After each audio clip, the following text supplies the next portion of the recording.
2-4 मिनिटात चालू करून आपण सगळे कनेक्शन नेट बघून घेतो, आम्ही चेक करून आलोय. ओके ओके सर, ठीक आहे ना, काही अडचण नाही सर. Okay sir.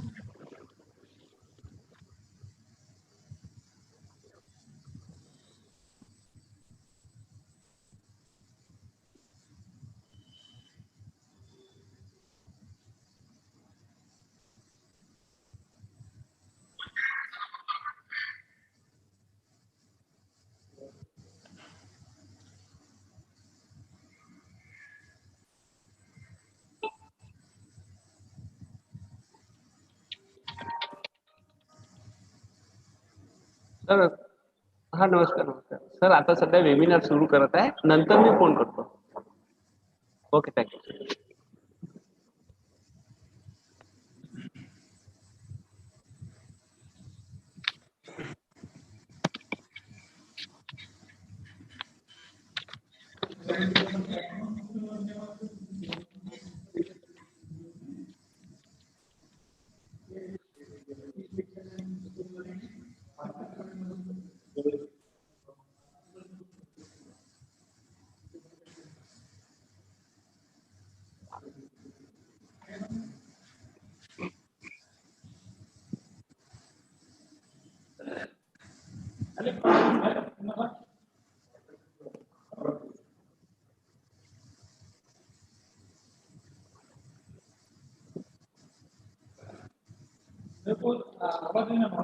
हो हो हो.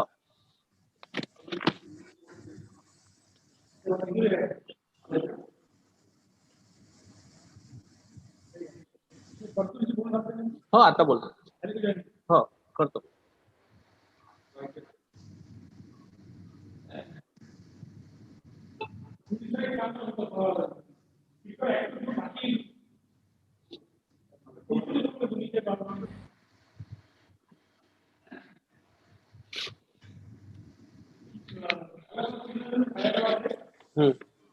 हो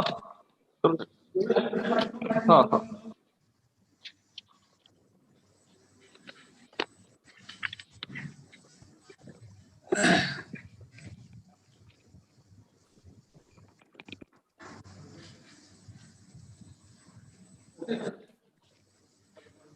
Yes.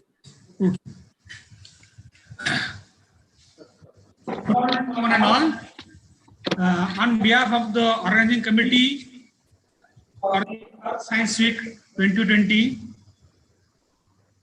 I, Dr. Satish Kulkarni, Associate Professor and Head, Department of Geology, Bharatiya Mahavidyalaya, Amravati, welcome you all. We know every year in 2nd of October, we generally celebrate the Earth Science Week. This Earth Science Week is celebrated for better understanding and appreciation of the Earth science field among the geologists, earth scientists, as well as the all peoples. This year, Department of Geology, Sant Gadge Amravati, and Department of Geology, Bharatiya Mahavidyalaya, Amravati, are jointly celebrating this Earth Science Week 2020. The theme of this year is Earth materials in our life. All of us, we know that Earth science is the most important in our daily life. And in accordance with this theme, we have arranged a 2-day program jointly with the Gadge Baba in Sant Gadge Baba Amravati City and Bharatiya Mahavidyalaya Amravati.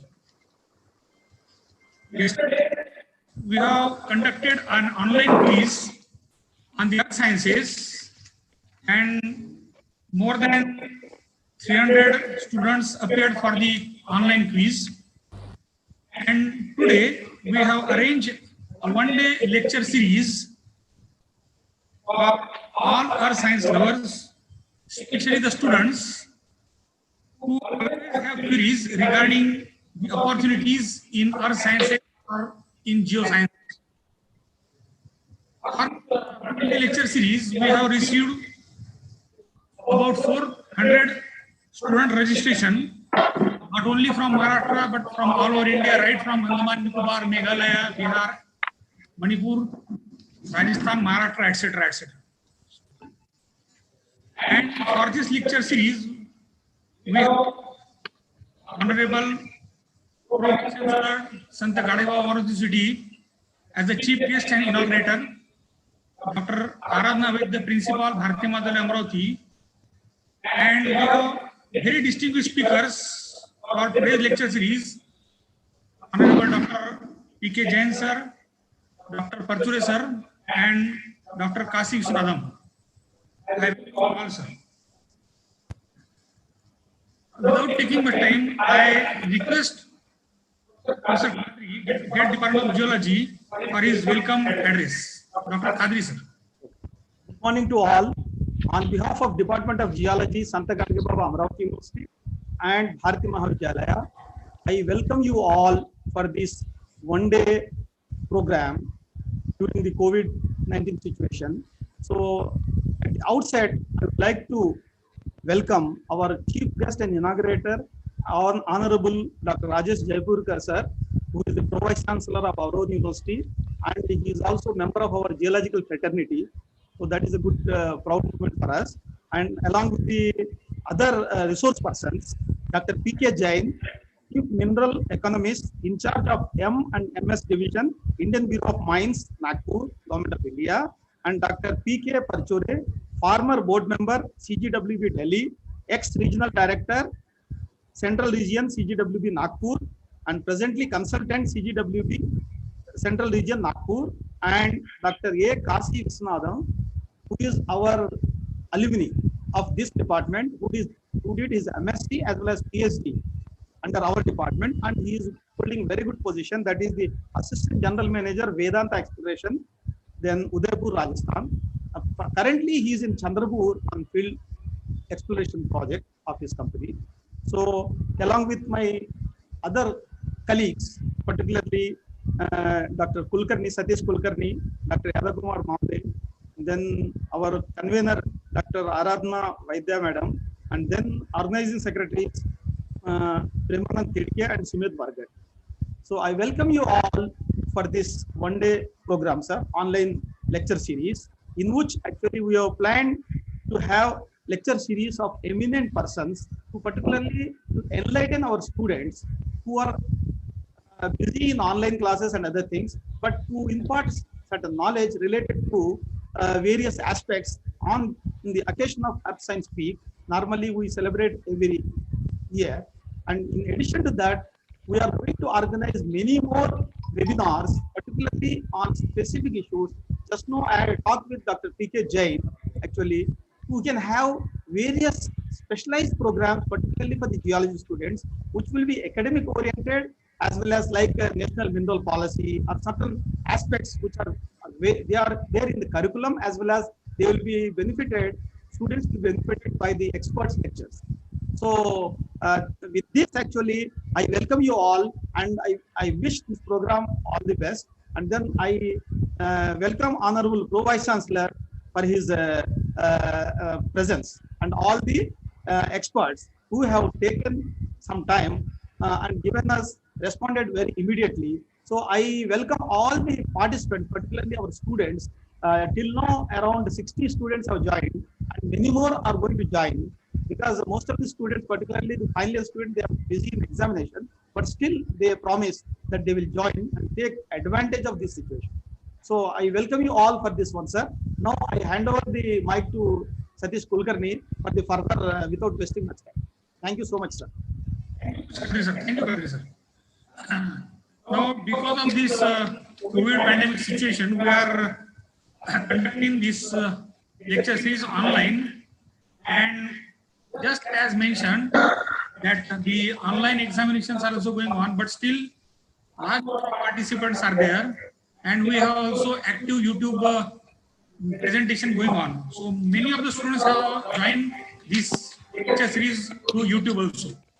Now, I request Dr. Mauli sir to introduce today's chief guest and inaugurator of the lecture series, Honorable Vice Chancellor Dr. Jayapur sir. Dr. Mali. Thank you, sir. Thank you very much. Today's inaugurator,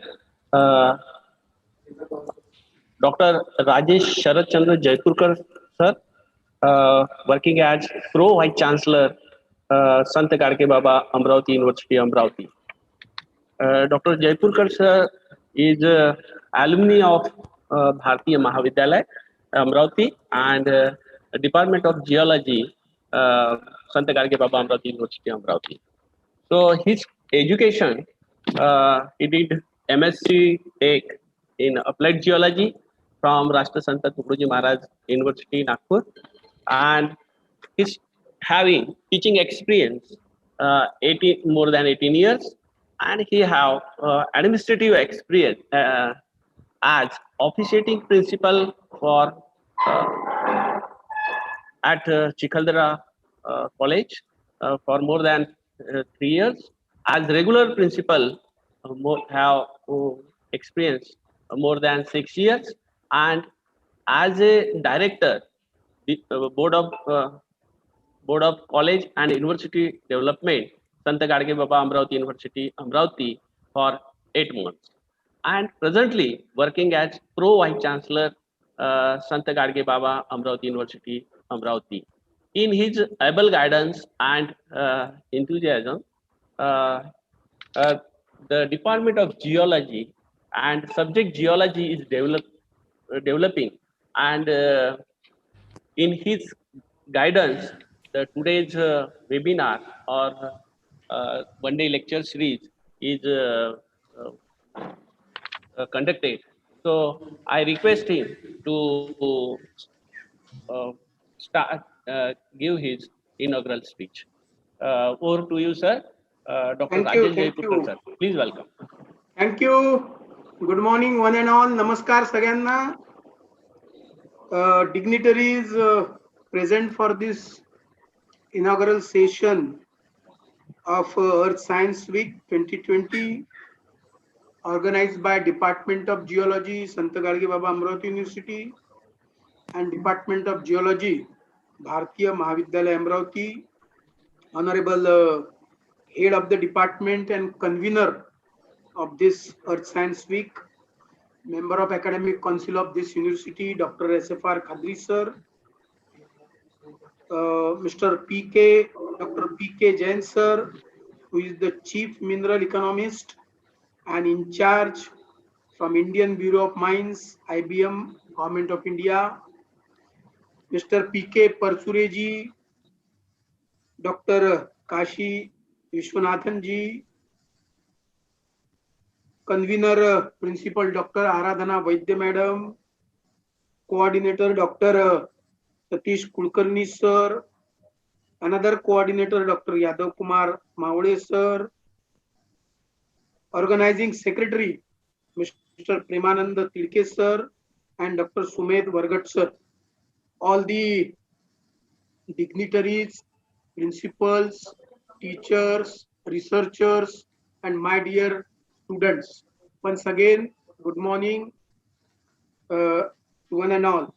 My dear friends, today I am very much happy to be here in this program. Being a man of geology and student of geology, I am very glad to be here as a chief guest inaugurator. At the outset, I offer my sincere salutation to our motivational force, the great social reformer, Karmayogi Santa Gadge Baba. My dear friends, we know that earth science is mother of all sciences, and being a student and man of geology, we are studying, we are propagating the earth science. That is a very wonderful thing. My dear friends, as I said, that earth science is mother of all science, and the topic of today's, the theme of this year's Earth Science Week is materials in earth science.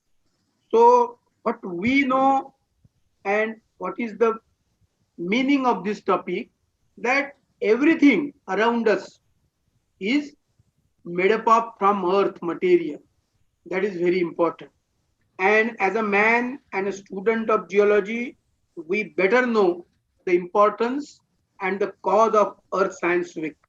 My dear friends, uh, at the outset, I congratulate PGTD Department of Geology, Sant Gadge Baba Amravati University, and Department of Geology, Bharatiya Mahavidyalaya, for organizing this one-day lecture series. Yesterday, they have arranged quiz competition that is very meaningful and very beneficial for the students' fraternity. My dear friends, we know the objective of Earth Science Week. The objective behind this organization is to discover the Earth science. That is the very important. Then another objective is to remind people that Earth science is all around us. And then to encourage Earth stewardship through understanding. And the fourth one is to motivate geoscientists, students to share their knowledge and enthusiasm about the Earth.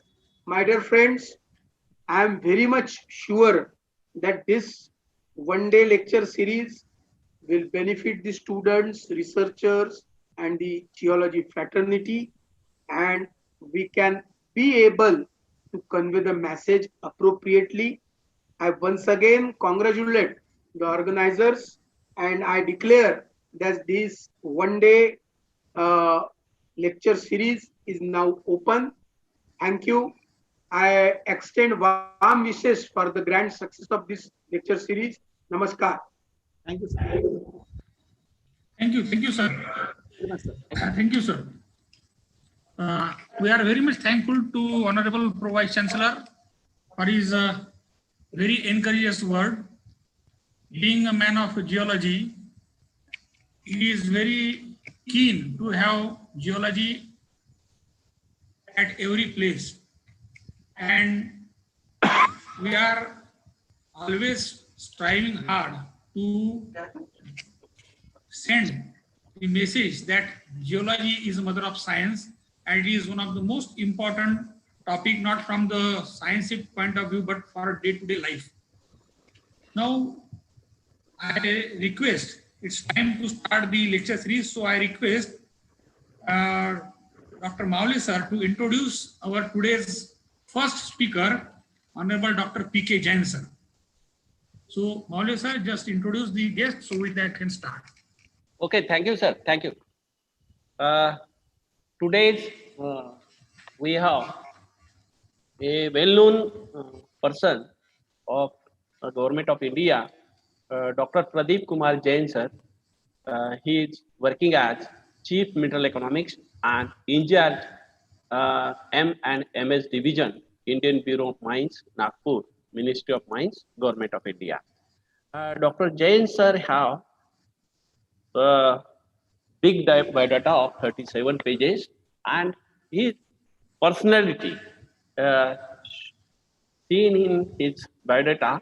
So his educational qualification, he did PhD in geology. He having two PhDs, one PhD in law and one PhD in geology subject. He has did MBA, Master of Technology in Applied Geology from Sagar, and he's having MCA, LLM, and number of uh, degrees also. So he having teaching and experience, uh, but his professional experience is worthy.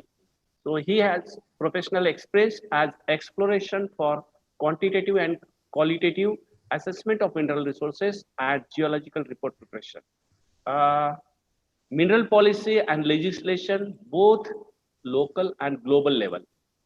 He having professional experience of demand and supply of minerals, mineral inventory, mining geology, foreign trade policy for minerals, vision plan for important minerals and metals, mineral royalty, mineral valuation, average sale price of minerals and metals, baseline environmental study of exploration projects.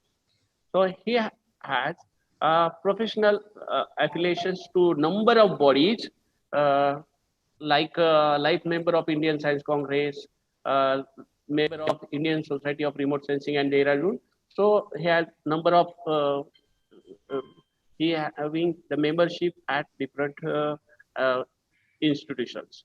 He having the professional training of technical writing and editing, and he having the Raj Bhasha. Uh, he written some books in Raj Bhasha Hindi. So his book publications are number of publications he having. So main publications of mineral policy, mining law, and development. Uh, uh, Another Khanish Sampada or Satat Vikas in Hindi. He having publications of computer for law students and All India Bar Examination Guide book. He having written All India Bar Examination Guide in Hindi. So and he written again Freedom of Information, a critical study with respect to Right to Information Act 2005, and uh, another publication in book form, that is Prakriti Sansadan Khanij. He's published. Here having he have published near about 67 research and technical papers in national and international reputed journal. And here having a technical, he published a 33 technical reports. So other publications also on his name. Here having the honors and awards, like he stood first position from the university and during the MTech applied geology, and for this he won the gold medal. He having DN Wadia Memorial Cup for the first place in second year MTech. He having VS Prabhakar Rao Memorial Cup for standing first position in MTech first year. And he recipient of Rajiv Gandhi National Award also for the book Khanish Sampada or Satat Vikas. And he recipient of Engineering and Technology Research Fellowship from USC and IIT Research Fellowship at IIT Kanpur for PhD and MP State Government Fellowship during the post graduation. Now, uh, he's he's working at number of associated committees as a member. So he's big biodata, but major one is uh, he, he conducted he have the certificate program in consumer protections, and he published near about 67 national and research papers in national and international journals. Now, over to you, sir. I thanks, sir. You uh, give us opportunity to hear you today. So thank you very much, sir. And over to you, sir. Dr. PK Jain, sir. Okay. Thank you very much, Dr. Malve, sir. Good morning to all. And as today's president of today's function or the head of the today's function, Pro Vice Chancellor Dr. Rajesh Jaipurkar, sir. Pro Vice Chancellor Sant Gadge, Amravati University. Other fellow colleagues, whether they are the moderator or the faculty members, then dear students also. So first of all, I thanks the organizers to giving me the opportunity to share my views on this your science week. And as already read little bit about my biodata, that I too have an inclination both as a professional career as well as academic. So that's why I got an inculcation to do the PhD also. So as the topic has been given, I just share my screen and I will try to continue.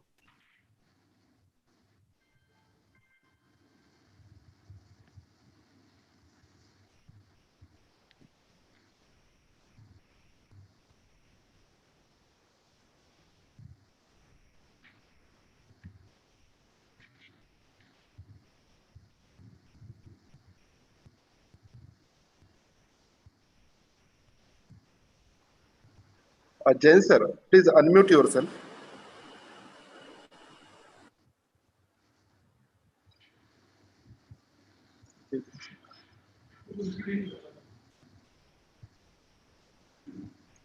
Yeah.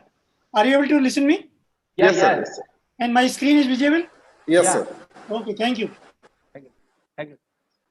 Just I will start. Okay. So as the topic has been given, that the prospects of the geology as a career. So what I feel like that though there is a n number of the branches of the geology is there, so the scope of the application of the geology are majority of the time depend upon the nature of the assignment we got it.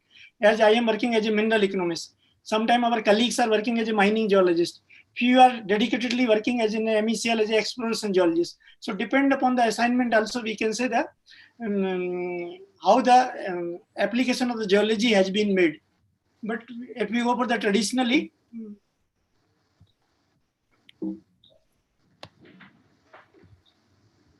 so as we know that already has been discussed, it is a multidisciplinary science, which is collecting not only the earth science, but it is a subsequently having the physics, chemistry, biology, mathematics, and other. And nowadays, when we see in the today professional field, that is a multifaceted personality there in the geology.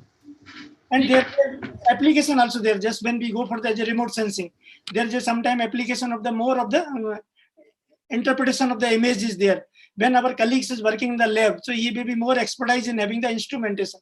So in that way, both you can say the traditional knowledge as well as applied knowledge, both are helping us to have excellency in the professional life. It is essentially that the all geological concept must be eventually be tested in the lab as well as in the explained in the natural geological phenomena also. A geologist's work primarily include both in the project planning, in the field activity of the collective various data processing, lab-based data, and interpretation to incorporate in a meaningful, comprehensive report that is conclusive, fulfilling the objective of the assignment. As in our organization, we are compiling n number of the data collected from the n number of agencies, like when we prepare our national mineral inventory. The data has been collected from the all exploration agencies like GSI, MECL. Similarly, when we are doing, as read about my biodata, that's average sale price of the mineral. At that time, who are the mine owner, who are the stakeholders? They are giving the information in our dedicated MCDR forms. So this all the data has to be collated, compiled, and subsequently make an interpretation to come out with the information. And these information are used by the stakeholders, even by the government, and even by the Niti Aayog or the, you can say, the planning commission earlier one.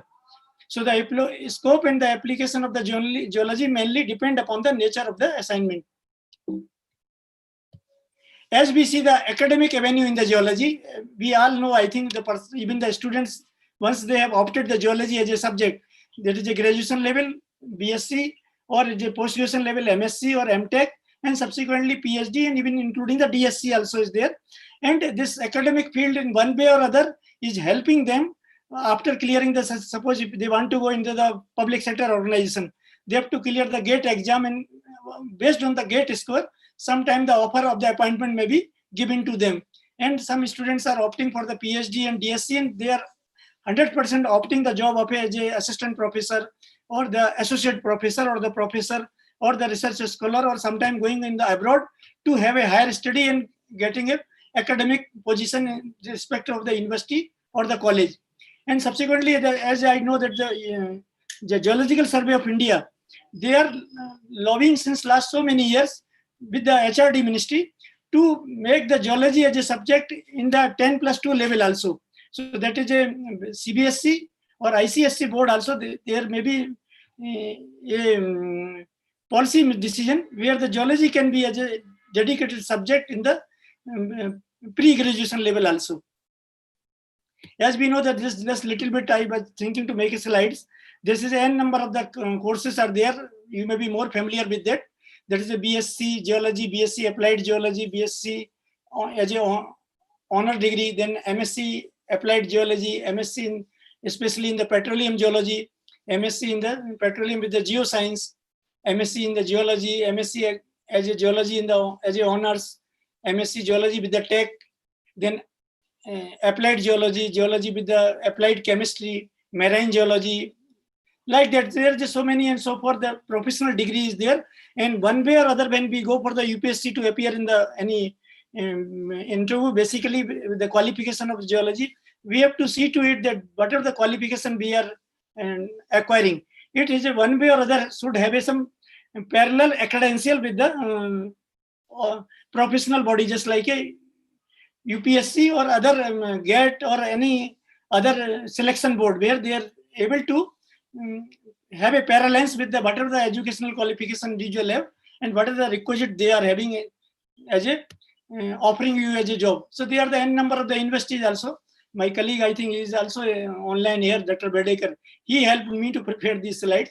So they are the n number of the universities, just like Aligarh Muslim University, Amravati University, Andhra University, Anna University. They are the offering n number of the courses, basically the geology and little bit having some certificate, diploma, MPhil, PhD. As when we were studying in the 82, immediately there was in the IIT Mumbai, there was a course on the application of the remote sensing, and a person who is having the basic qualification as a MSc geology. So that additional certification course also helped them, the students, to have a full-fledged career in a professional life. As I told in the 82, when there was initially the computer was just started. So whoever got a computer as an additional paper in their academic qualification, presently they are working as a head of the computer, or they are becoming as a software professional also. So whatever the basic core of the geological subject, with the additional subject, just like I told, as a mineral economics or a remote sensing or some application of the computer in data interpretation, or sometime even the aesthetics, they are also helping to have a specific professional career in the life. So they are the just list of the university. I will not devote much of the time. I think this is already available in the net also. This one more slide. This is again the Delhi University, then university. Then now this IIT is also just like IIT Roorkee. This now IIT ISM Dhanbad. Then IIT Mumbai. I have seen the campus of the IIT Delhi. So they too are having a dedicated course on the geology, whether it is a post-graduation, even the graduation as a paper, just like in a BE civil engineering, there is a geology as a paper in the civil engineering. So like that, one way or other, there is a orientation of the geology is there. Then these are the some professional designation has been given as a career in the geology. Just be called as a engineering geologist, mineralogist, then economic geology, then remote sensing as a GIS platform application. People are working as a petrologist, oceanographer, meteorologist, climatologist, geochemist, geophysicist, environmental engineers, geotechnical engineers, paleontologists, marine geology. As you told, this in Cochin, there is a dedicated course of the MSc Marine Geology, geomorphologists, volcanologist. As we are working as a mineral economist, though there is no professional degree, but by virtue of our experience, we are working as a mineral economist. And sometime now we are playing a very key role also while taking a decision by the government, or while opening our mineral resources for the stakeholders. So if the time will permit, I may try to explain a little bit more about what are the professional expertise we have developed. Then the geology as a consultant also, like so many freelance consultant is there in the geologist, depending upon the need of the stakeholder, they are providing the services. Then there are specialists in the stratigraphy. Then there is a seismologist. Then one more field, this is a gemologist. So as we know that a lot of inclination is there for the people to buy the gems, stones, or the semi-precious stone. So though there is a already people as a expertise in the jewelry or the gemology may be there, but the basic knowledge of the geologist is there, who can tell whether they are whether they are a emerald, ruby, or the sapphire, or the color, or the luster and other properties. So that way that is helping. Then the renewable energy and the sustainability. So sustainability is coming as nowadays a buzzword. So whether we are doing our mining with the sustainability or not, whether it is acceptable by the other field of the science or not. So that is also geologist is playing very key role. Then the natural and underwater archaeology, there. So like that, there are so many and so forth fields are there. In this today's one day program, there's a dedicatedly, I think, panelist is there to discuss about the groundwater as well as on the opportunity for the corporate worlds. Then the few new academic qualities required for the geologists, as we were studying in the initial days in the 80s, there was always a impression was given that geology cannot be taught in the classroom only. Unless we are not having an applied aspect of the geology, or unless we are not having a rigorous field work, just like going for the whether it is for the exploration project, whether it is going for the subsequently with the any professional or the dedicated organization where the already the use of the data has been used for exploitation of the mineral. So like that, the field exposure is very necessary. So the passion for the subject is required. Who are the students are there in this today's online join this webinar? For them, it is always, unless you are not having a passion, why simply have opted the job, the subject to get the job, and subsequently you are switching over whether for the banking or whether you are going for the any civil services, then sometimes it may not be justifying your passion for that subject. Then ability to visualize also, because as you know, that is an indirect science. By making simply 4 or 5 boreholes in a 1 square kilometer of the area, and we are estimating our resources as per the UNFC. So that is more of the visualization, more of the interpretation of the data only, and developing our level of the confidence. So that is also required. Good scientific and technical skill is there. People should have that inculcate the scientific interpretation as well as the technical interpretation of the information of the data or the observation, whatever he has made in the field. And adventurous streak to the explorer, because this whole life of a geologist maximum, it is as an explorer only, always exposed to the new situation, new field, new persons, new territorial boundaries. So that way he should be adventurous also in his mind. Physical fitness, self-reliance, and the resourcefulness. This is also very necessary, as we are now talking daily in this COVID period. This immunity has to be increased. We should develop our mental status and a good health. So this all together, when you are opting as a job as a geologist, physical fitness, now there is no gender discrimination is not there. Yesterday I was attending one webinar organized by the UN. So they were maximum sharing their knowledge on the involvement of the women in the as an exploration geologist. So I was surprised to know that now in the developed world as well as in the developing worlds, this gender inequality has been patched up. So now the female or the women or the girls students are also coming at par with the male students to share their knowledge or getting their profession as a geologist or as a field geologist or as an exploration geologist. Ability to interpret statistical and the graphical information. As I told, as I am looking after the mineral and mining statistics division of the IBM also.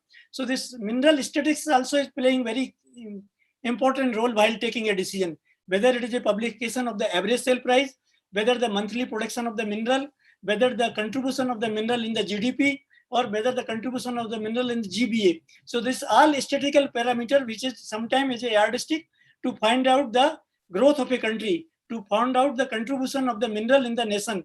They all together, as recently, this is a buzzword of the Prime Minister, to Atmanirbhar Bharat. In that, generally we are talking that whatever the import we are making, that import of the mineral has to be minimized, to be zero, and export of the mineral has to be increased. So this is only possible when we are having our mastership in the statistical information of the data. So whatever the processing of the data has been carried out by making of the n number of the rows and tables by dedicated softwares, and in the front end some application software, they are helping to fix up our direction also. As one more example I will give, then we are talking about the giving a thrust on the exploration of the mineral, and people are talking now, don't concentrate on the bulk mineral like limestone, iron ore, bauxite. You have to give a more thrust on the rare earth element, or the mineral which is used for the advanced technology like a platinum, palladium. So for that also you require a basic information. You require what are the resources available with you, whether it is a resources of the rare earth element is available with you. So what are the level of exploration in that? If it is a 334, immediately there should thrust should be given to convert these resources into the more advanced level like a 332 level, or if possible 111 or 121 level also. So there directly mining can start. So that is a way this information is helping to take a decision not only by the government of India, even by the Niti Aayog, as well as other stakeholders who are not only in India, in other part of the world, who are just having a keen watch to invest in the Indian geology or the mining field. So attention on the details has to be given. They should have a skill on the report writing also. So whatever observation is going to be made, because nowadays the geological report also become a standardized as per the mineral evidence rule or the mineral auctioning rule. The geological report also is a basic platform to subsequently auction the mineral or subsequently take the other decision also. So the writing skill is also very important to express your view or to whatever the observation has been made during the field. So the skill required to become a successful geologist, that is a observation. While collecting the data or mapping area, it is necessary to be well focused on your work. Your sense of observation should be effective. So you should not only see the direct evidences while you are working in the field. Sometimes the indirect evidences also, as I was working in the Rajasthan, majority of the terrain is a soil cover. So we were going to the well exposure, we were going to the nala cuttings also. So at that time we would try to develop the well geologist also. So that is a way, some indirect evidences just when we are collecting the remote sensing image and overlapping with our geological map, wherever this weak zone lineaments are there, or where there is a river of the flow is there, they too are giving indirect indications of the some mineralization. So that is also observation has to be made 360-degree. Analysis also is very important. We have a good analyzer. The data collection by you and analysis made, you should have a correct and accurate. As the when we are doing the exploration report preparation, the sample error collection or check sampling, or subsequently even the recovery on the borehole also. When we were working, I was working in the MECL, we were giving the more thrust on the recovery, core recovery. If the recovery percentage is not as per the standard, means 90% or above. Similarly, what are the assumption or the estimation we are making, so much of the error may be there in that. Or if you are working for the gold exploration, suppose there is a one piece of the specs of the gold has been came in the borehole. If that piece is not recovered, or there is some properly recording has not been done, then you may miss the very good,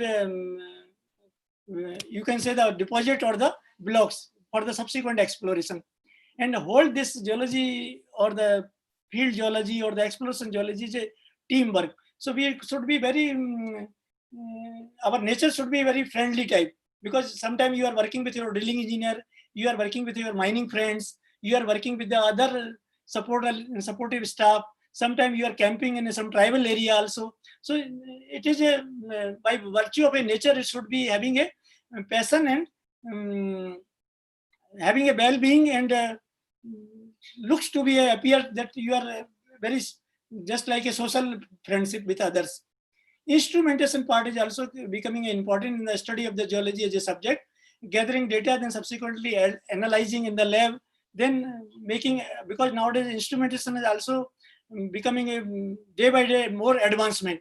So when we were analyzing the sample of the KGF dumps, not only for the gold, but for the tungsten, for the CLite. So whether our instrument is supporting, whether the minimum detection limit, the PPP level is able to do that. So in that way also we have to give a serious thoughts. So now coming to what are the opportunities there when the person is becoming a graduate or the postgraduate with some additional qualification. As a geologist, can work as an engineer, as in a consulting firm. As I am taking out as a earth science engineer, or you can say the geologist with having a more inculcation toward the tunneling, toward the dam foundation, towards some other earthen structures. Then majority of the geologists are engaged in the governmental agencies also. As I told, that is if I give an example of this, our IBM also, that is a setup is like in the government of India, that is a ministry of mines, or parallelly there is a ministry of coals. And then in the ministry there is some bureaucrats are there, and below that there is a n number of the technocrats are there. So in that way they are planning and governing the function of the government. So down the line it is coming to the organization. And in the organization also there is a multifaceted departments are there. Just like in IBM we are having mining department, we are having the mining geologist department, then or the units you can say. Then the people are there from the statistics, people are there from the mineral economics, then there are people from the administration. So they all together is one way or other contributing, and we call is a directly having a salary from the government funds. Then n number of the mining companies are also coming. As I will just give in the few slides, the classification also, the public sector or the private sector also. But if all together we see the mining companies or the stakeholder, they too are playing very important role, because whatever the mineral we have discovered, until unless it has not been exploited, or if it is not seen as a ROM or as a graded material, then subsequently the upstream industry, just like a steel plant or aluminum plant, or subsequently bauxite to alumina, or making a limestone to cement, they may not see the light of the day. So that the mining is also playing a backbone role for giving the ensure supply of the raw material to the industries. As the groundwater agency, so there is a already dedicated lecture is going to be on the groundwater, so I am not going to discuss much. Then the petroleum companies, as you know, that is a fuel or the energy is playing a key role. It has become a yardstick to measure the upcomings of the country from the developing to developed world. So consumption of the petroleum, discovery of the petroleum, then subsequently other fuels or the alternative fuels, they too are geologists playing very key role. And nowadays little bit of the opportunities available in the museum also, when we have a archaeologically or the rock samples. So sometimes this caretaking or making the collection to the public depiction is having a little bit scope. Then paramilitary force also one way or other giving a scope for the geologist to be as a employment. Where people are moving, they are sometimes taking the resource utilization availability depending upon the type of the terrain, strategic planning during the war and in the peace season. So at that time also this geological knowledge or geologist as a profession is helping to serve the country. They are also take as a civil services exam also. This is I think if we are not interested to join as a geologist as a career, but whatever the subject you are opted as a during the post graduation, that subject can be taken as a full-time paper, and you can prepare and crack the civil service like a UPSC, and this is Indian Forest Services, or some custom officers, or some cell tax department, custom department. So that also can be individual can thought of. And opportunity as a freelance are also available. Those are interested. So I have seen few of my colleagues, though they may be by virtue of experience got this privilege to just work as a consultant or as a freelance, or sometimes they got an opportunity in abroad also, working in South Africa or in some Tanzania or other parts, and sometimes they now become a owner of the mines also in that part by virtue of 10 year or 15 year of the services or experience. So they are the n number of the organization. Particularly I have depicted just for sharing the knowledge only available, giving the opportunity for the MSc geology or the MTech geology, or sometimes geology as a subject in the post graduation. So GSI, I think everybody is familiar with that. There is a major recruitment taking place annual basis, both for the male and female. Then Central Groundwater Board, Indian Bureau of Mines. In IBM, just I will like to share that generally we are not taking anybody as a fresh pass out of the MSc. Sometimes there is a, when we take mineral officer or we take as a assistant manager geology, sometimes they may ask 2 or 3 years of the experience, working experience also. So after the pass out from your university or the college, if immediately you got some opportunity to work with the private, that is also helping to get an experience certificate and subsequently applying through UPSC to get the job in the IBM. Then the respective DGMs in the all state, this is a director of the geology or mining, or in the some state, the separate department of the geology and the mining is a separate, just like in Odisha. So they too are having a lot of recruitment for the geologist or the person who is having the MSc geology. Then the DRDO also. Then the ISRO, as n number of the colleagues are working in the both in the central remote sensing agencies or the state remote sensing agencies. Then the NGRI, then the Wadia Institute, then WARC, Baba Atomic Research Center. They too are having a lot of opportunity for the geologists. Once upon a time, we were working for them when there was one confidential project to find out the site for disposal of the radioactive waste. So a lot of work has been done by the third agencies to the WARC to do the mapping in the granite, then subsequently do the drilling and find out the porosity, permeability, and up to the 1 kilometer of the depth, whether the data is available and whether the decision can be taken by the government to subsequently make a repository for the radioactive waste. So that way, that is also one way or other having an opportunity for the geologist. Then I think you may be familiar with this AMDER. In the Nagpur also we are having a regional office. Headquarters is in the Hyderabad. So they too are systematically recruiting the MSc PG course students. Then the ONGC and other than ONGC, now there a lot of other exploration or oil ventures companies coming. People are joined in the Kuwait Airways also, or there is a, just like you can say that is a Reliance exploration companies also. They too are giving an opportunity for the geologists. Then National Hydropower Corporation, then NTPC, MECL, as you know that I also worked in MECL. They are also now getting a very good opportunity for the geologists, because now government of India is thinking dedicated fund that is called the National Mineral Exploration Trust, or through this NMIT, lot of fund is dedicated fund has been earmarked for the exploration. So now it is a big way the government is promoting to do the up to G2 level of the exploration before auctioning of the mineral blocks. So a lot of opportunities coming for the exploration geologists. Then MMTC, this is a Mineral and Metal Trade Corporation. Generally, they are working as a middleman while the mineral has to be exported. So they sometimes, as per the export-import policy or the foreign trade policy, the permission has to be taken, or the facility has been provided by the MMTC to export the mineral or to import the mineral. So they too are sometimes getting the basic knowledge of the mineral by the taking the help of the geologist or the knowledge of the geology. Then they are the public sector. NMDC, as you know, that is a big base playing the role of the diamond production in India, as well as a merchant miner for the iron ore. So this is a lot of fleet of the geologists in the NMDC also. Then, as I told, the National Remote Sensing Agency, just like you can say the ISRO or the state remote sensing agencies also. Then State Mining Corporation. Then this is a private company like a Tata. This is a Nalco. This is a working for the bauxite. HZL, Vedanta.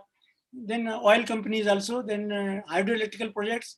Then one more was there, that is called as this is a national agencies for doing the work in the hilly areas, or working for the dam foundation, just like a Terry or tunneling. So this is a little bit, I try to make a segregation of the organization. That is the central government, state government, under the state PUC also there, the state PUC as well as the central PUCs. So they too are having a dedicated team of the, now big area is coming under this private companies also, because when government has opened their door, now it is a open investment for the all. Even the foreign direct investment in the mining is also 100%. So in that way, a lot of foreign company as well as the Indian companies are getting the scope, not only for the mining after the auctioning, but before mining also. There is a right from the NERP, non-exclusive reconnaissance permit funding for the private company or the junior exploration company can be given by the government. So definitely they cannot do their work without the geologists. Then little bit few international references also I want to share with you. That is a country with a skill shortage is there. As some our young friends may be interested to go abroad. So in the Canada, there is a lot of shortage of the skill of the geoscientists, geological engineers, oceanographers, meteorologists, and the climatologists. Similarly, in the Australia, that is a demand for the geotechnical engineers, environmental engineers. In the New Zealand, there is a demand for the geologists, geological research, earth science technicians. Similarly, in the UK, United Kingdom, geologists, geoscientists, geophysicists, geochemists, geotechnical engineers. Then top 10 geological career in demand, that is based on the data available in the net. Geoscientists, as we are telling, that is a growing field and it is a multifaceted discipline required one way or other. I just forget to share one more professional career. I feel like that sometime advisor in the stock exchange also, because I come across with a few of the colleagues who are just advising for the stock market in the cement company. Somebody is advising in the stock market of the metal trading. So they are also getting a better idea what will be the future of the metal, what will be the future of the demand of the lead or zinc or the iron ore or the steel. So that way, based on their analysis, the investors are investing their money in the stock market. So that is also becoming a very good area where you can, by virtue of your analysis, you can advise to the your investors. Then there are the different demand of the field assistant, because without moving in the field, neither the data can be collected or subsequently there is a end stage decision cannot be taken. Then the mine geologist, as I know that in our organization, dedicated team is there with the mining engineers, mining geologists are there. So they are also playing equal role wherever the mining plan has to be approved, or whether there is a advancement of the mining has to be made, or whether there is a increasing of the production has to be designed. That is not possible without the help of a geologist, without the knowing of the terrain, without knowing of the mode of occurrence, it is not possible. And recently we have started the sustainable mining also. So new word has been introduced by the IBM, that is a star rating of the mining. Just like a star rating of your electronic appliances like a air condition or some washing machine. So similarly in the mining also the star rating has been introduced. So that is also giving a lot of opportunity. Under this star rating, the sustainability, that is a conservation, environmental friendliness, this all together has been assessed mathematically with the computer models. So that is also helping to make better image building of the mining. Otherwise, generally people see that the mining is a major polluter, or the mining has been treated as a destructive element for the environment. But when we try to analyze our data with the help of this star rating, or when we analyze the total area which is acquired by the mining in the country, it is hardly less than 1% of the total geographic area available in the country. So in that way, the limitations or the impact of the mining on the environment can be minimized. So that we have to disseminate this knowledge to the in the social media to the public also. So the people thinking may change. Then the mud logger also in the oil or exploration, as mud logging and the mud interpretation is playing a big role to discovery of the oil well. So that also can be a good opportunity. Then, as I told, the consultant geologist in respect of any field, sometimes a consultant may be required to make a mining plan. Sometimes the consultant may be required to reassessment of the resources. So depending upon the requirement, the people can give their services. Then environmental field technician also is a, as you told now, lot of sustainability word is coming in acceptability in the society. So as an environmental geologist also, we can help to make our documentation, whether you are going to advocate your project in the Ministry of the Forest for the forest clearance, whether it is required for making an environmental clearance, whether it is required for the wildlife clearance. For that, documentation has to be made, and subsequently it has to be played with the team or with the agencies. Then assistant geologists, meteorologists, and petroleum geologists, and the hydrogeologists.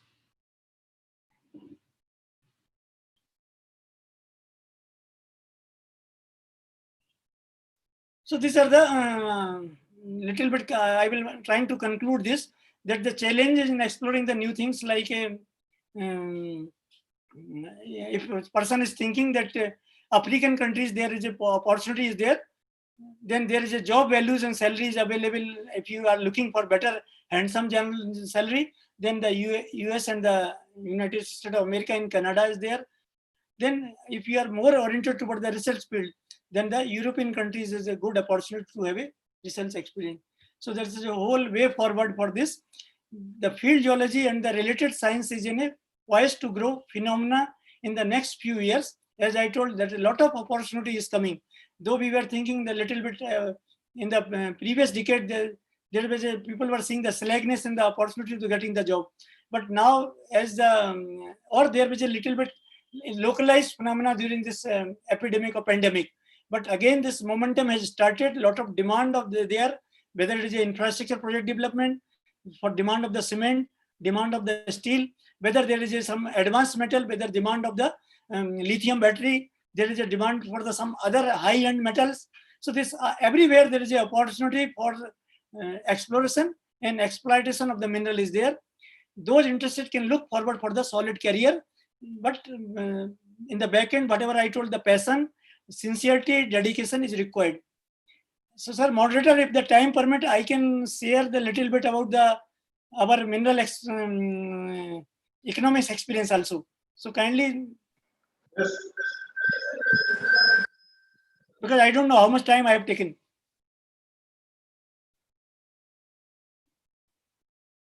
Moderator, sir, whether I will continue or I will stop. Yeah, continue, sir. You continue for 15 minutes, sir. Okay, thank you, sir. I will do very fast, because whatever the experience I got in IBM. Yeah. So that is more important for students, sir. Okay. So these are the little bit functions of the, as I think this is a mineral economics division is not a popular discipline in the other organization. So in the IBM, we are lucky enough that we are having a dedicated division that is called the mineral economics division. So I am heading that division.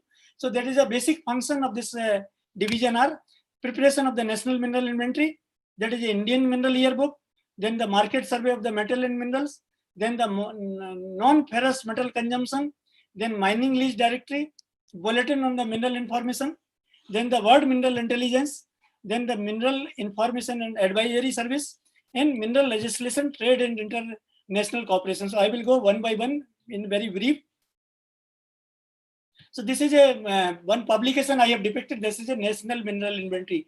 So I don't know whether how fair idea you are having.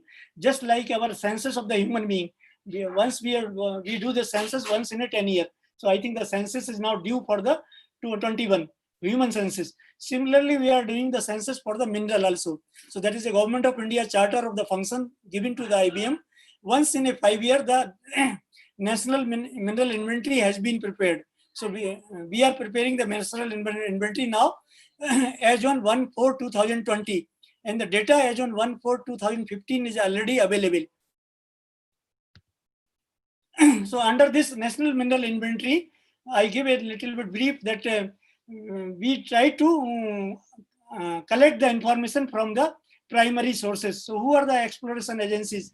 Just like a GSI, MECL, DJM, even the other dedicated, just like a Tata, NMDC. So whatever the exploration has been carried out by them, the data has been given to IBM in the dedicated form, and we are having a software for that, and that whole data has been processed. So they are the various attributes of the data, just like a location, then the infrastructure, geology, exploration, physical and chemical properties, beneficiation, resources, reserve, whether it is a leasehold or the freehold, So these all the information is available, and more important is the end use grade, because if you are taking the inventory of the limestone or the iron ore, as on date in the India, the iron ore is a 32 billion.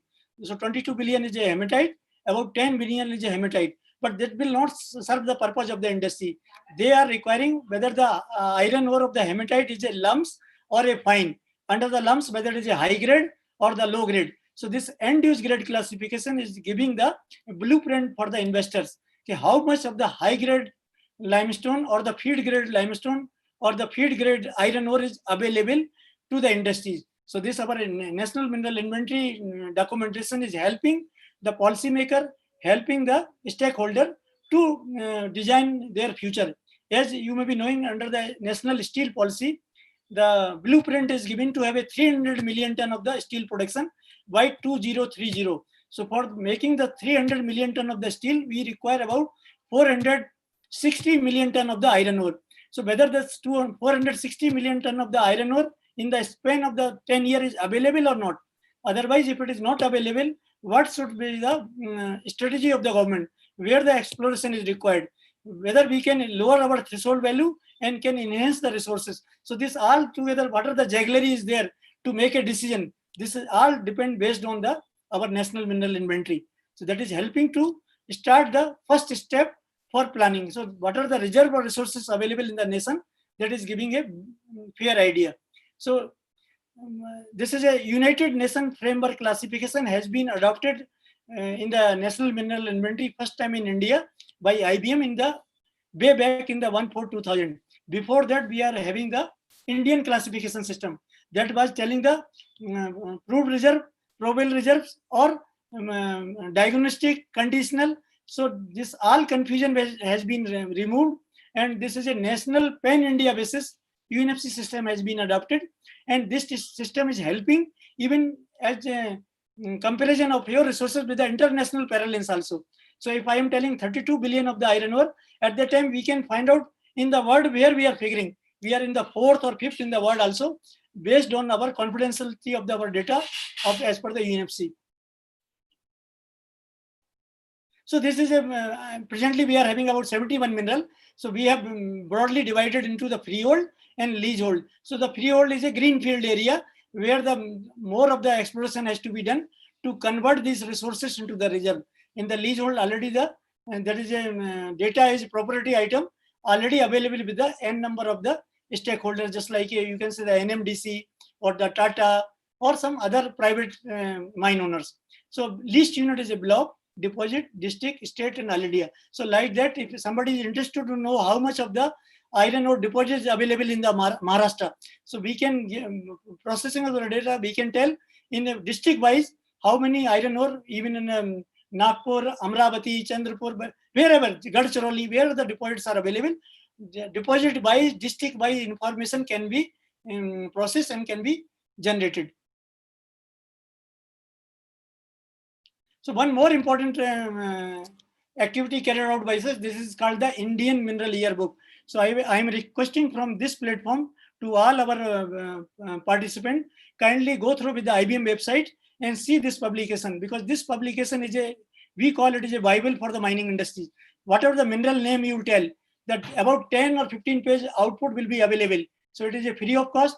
It is easily downloadable in the PDF format, and it is annually updated. So a lot of information is available free of cost on this. So at least you get a better idea or just a basic idea. Suppose somebody is talking about the rare earth element or ilmenite. So immediately you get what is the name of the ilmenite, what is the usage of it, where it is available. So this all the information in a tabular as well as the text form is available. So this, if you have not seen this publication, kindly go through and see to it. So these are the in between lot of inputs are available in that. I am not going to go in details. They are in the 3 volume. This national Indian Mineral Yearbook is, one is a general review, other is a metal and alloy, and third was a mineral. So as the name says, if you want to go for the lead, zinc, you have to go for the volume 2. If you want to know what is the port facility available in the country, the volume 1. And if you want to go for any mineral specific, just like iron ore, bauxite, volume 3. So they are the n number of the input is given: introduction, resource, exploration, mineral inventory, production, grade, environment. Then we are telling even the way forward also, or the future outlook. What will be the scope of the mineral in the future, or what are the challenges are available. Then one more activity we do, the market survey. So depending upon the need, this type of the market survey we carried out. Just we have done for the iron, or we have done for the copper, we have done for the lead and zinc, we have done for the marble also. So that is telling, but basically the demand supply of the mineral in the future, and what are the legal challenges available for that mineral. So that is also one of the important activity. Then we do sharing the information bulletin on the mineral information. So this information is containing the information on the, this is a half yearly bulletin, how many as on date mineral concession has been given. Sometimes the researcher using this information, how many mining leases are there, how many leases are in the pipeline, and what are the validity of the lease period. So this information, subsequently this information is available on sale also. So suppose somebody is an entrepreneur, he is interested to know how many total existing mines are of the iron ore in the country or in the state. So this data is updated annually based on the information given by the state government, and this is available on the sale also. And some preliminary data is available free of cost on the website. Then we publish the bulletin on the mining lease and prospecting license. So under that also little bit of the information about the, there the two parts are there in that. So one part dedicated only the legislative provisions, what are the leading case laws on that, and other information which has been published in the different platform, we share it. And other second part is a PL, ML and RP details. Then one more, I think this is a very eye-catching word mineral intelligence. So as we ourselves called as a intelligence, as a mineral intelligence. So under the word mineral intelligence, we try to collect the synoptic global view. So what are the reserve or resources of the mineral in the world level, and what are the production of that mineral in the world level, that is collected through the USGS and the British Geological Survey, and the trade of the mineral, whether how much mineral has been imported or exported, that has been collected through DGCIS, that is the Director General of the Commerce of the Industries and the Trade. So the Calcutta, that is the DGCIS, they are sharing their data, and we are compiling and collecting and publishing the data in our Indian Mineral Yearbook also. And sometimes as and when it is required, what are the export and import policy of the government, as I told of the iron ore. So a lot of demand of the industry that export of the iron ore has to be restricted. So the iron ore will be available to the steel industry in India. So that is a debate is going on, whether, because we are producing more than 200 million ton of the iron ore, but our consumption of the iron is only 100 million ton. So what we will do with the additional 100 million ton of the iron ore? So whether we require to export or whether we want to make a value addition in the country only. So this all analysis can be made based on the availability of the import-export data. Then we are having a dedicated cell on the mineral legislation also. As somebody may be laughing that why I have done the PhD on the law, because nowadays, without the knowledge of the legal background, you may be not able to subsequently interpret the information. Suppose you want to go for the auctioning of the mineral. So if you are not knowing the mineral auctioning rule, you cannot be a successful bidder. If you want to go for the trading of the mineral, unless you are not knowing the national mineral policy, as well as you are not knowing that trade policy, you may not be successful. So nowadays, a lot of litigations are coming in the mineral field. Lot of issues are there. Hello. Yes. Madam, मैं बाद में बात करता हूँ. Sorry, I thought some call is from. So that is a national mineral inventory. Then there is a dedicated act are there. That is the MMDR Act, MCR, or there is a other like a Granite Development Council or Marble Development Council. So this all together is a dedicated unit which is helping. And whenever there is some parliament question is coming, or when there is some question has been asked by our members of the parliament, that unit is helping them to give a suitable answer within the framework of the legislation. Then we are having one mineral information and the advisory service also. So basically this responsibility is to collect and compile the information and make the documentation. If you want to make a speech for the minister who is going to give a speech in the public platform, or whether there is some bilateral trade agreement is going on between the India and the Asian countries. So on the which issues the agreement has to be signed. So this all basic platform is being given by us by this unit. So there is a preparation of the keynote addresses, then making a draft speeches, technical papers, and when as and when required by the minister, state government, or the any bureaucrats. So this facility has been given. So I think with this, I will just try to conclude my speech. This is library facility is available. We are having a dedicated public. There basically some software is also supporting. We are having a national mineral inventory software. We are having a mineral consumption software. We are having a mining lease directory. Then World Mineral Intelligence. Their software is helping us to process the data and take the database. So database is a backbone for taking a strong decision. So this is a flow of the data. We get the data from a stakeholder, collect the data, analyze the data, process and disseminate the data to the public.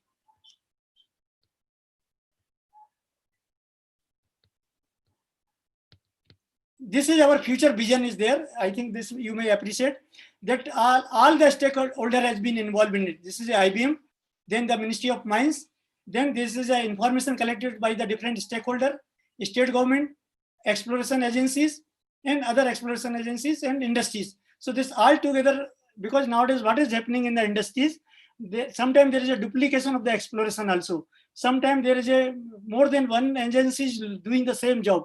As we feel that whatever the Niti Aayog is doing, the same activity is carried out by the Ministry of Mines also. Sometimes there is a expert dedicated team has been appointed by the government. So avoiding the duplication or sharing of the knowledge, whether there is a core library, whether it is sharing of the data on the digital platform, this all together is possible. So this is one of our vision project that is called the mining tenement system. If that project will see the light of the day, then anybody sitting in their home can able to have a better idea of the development, what is going on right from the exploration agencies, industries, organization, even the academic institute also can join one way or other in this WebEx, and they can also become one of the contributor or the recipient of this platform. So with that, I am ending with this. The end is not an end, it is a efforts never dies. That is what our Honorable Abdul Kalam told. So with this, thanks for having your attention and patience hearing. And I again thanks the organizer for giving me the opportunity to share my views, a little bit of my expertise also of the MECL as well as of the IBM. And I will be happy to interact not in this platform. Afterward also, if you log into the IBM, my email address, my name, my phone number is given, and we will always be happy to interact and try to fulfill the queries available of the students, faculty members, or other stakeholders. Thank you very much, sir. I am signing off from my side. Thank you. Thank you very much. Thank you, Jain sir.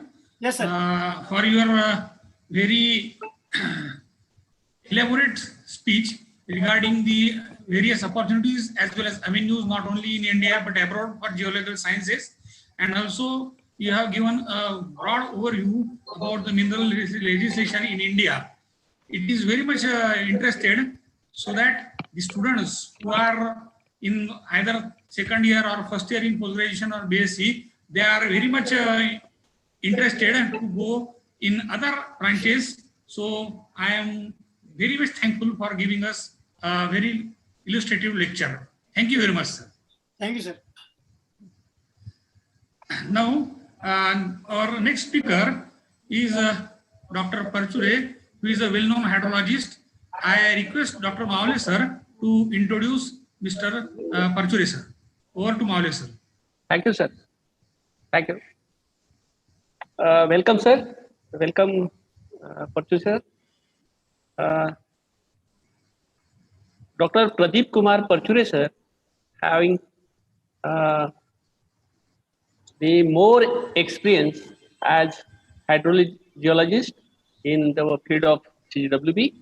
So he served as member, retired now of CGWB, and presently working as consultant, Central Groundwater Board, Central Region, Nagpur. So he served as regional director at Jaipur and Nagpur also.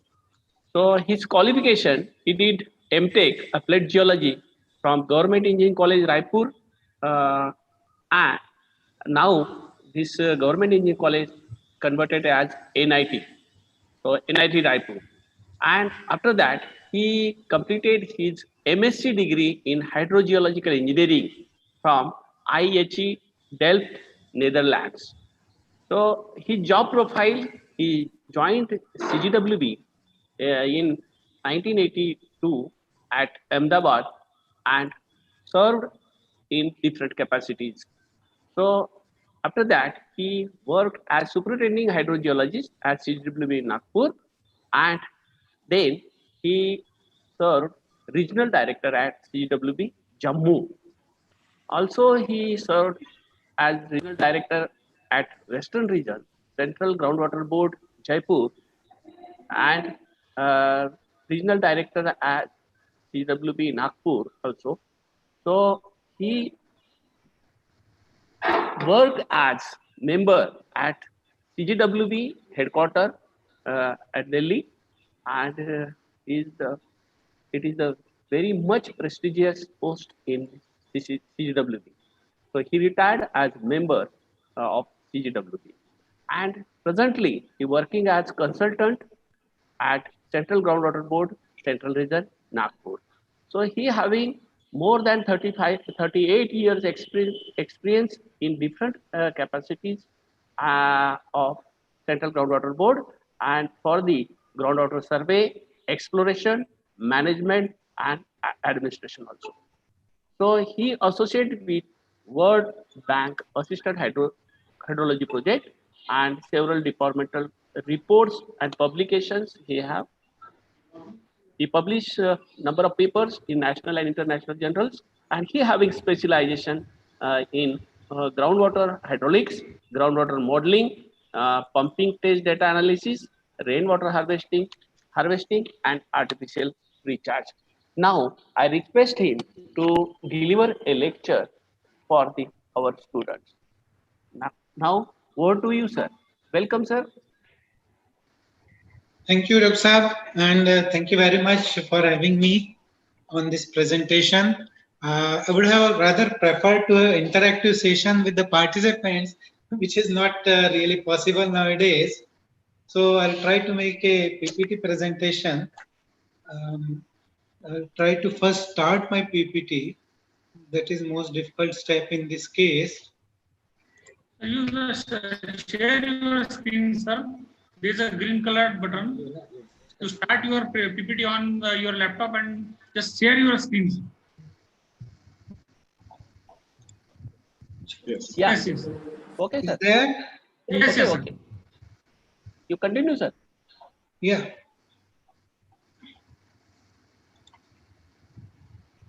Now PPT is visualizing, sir. Yeah. Yes.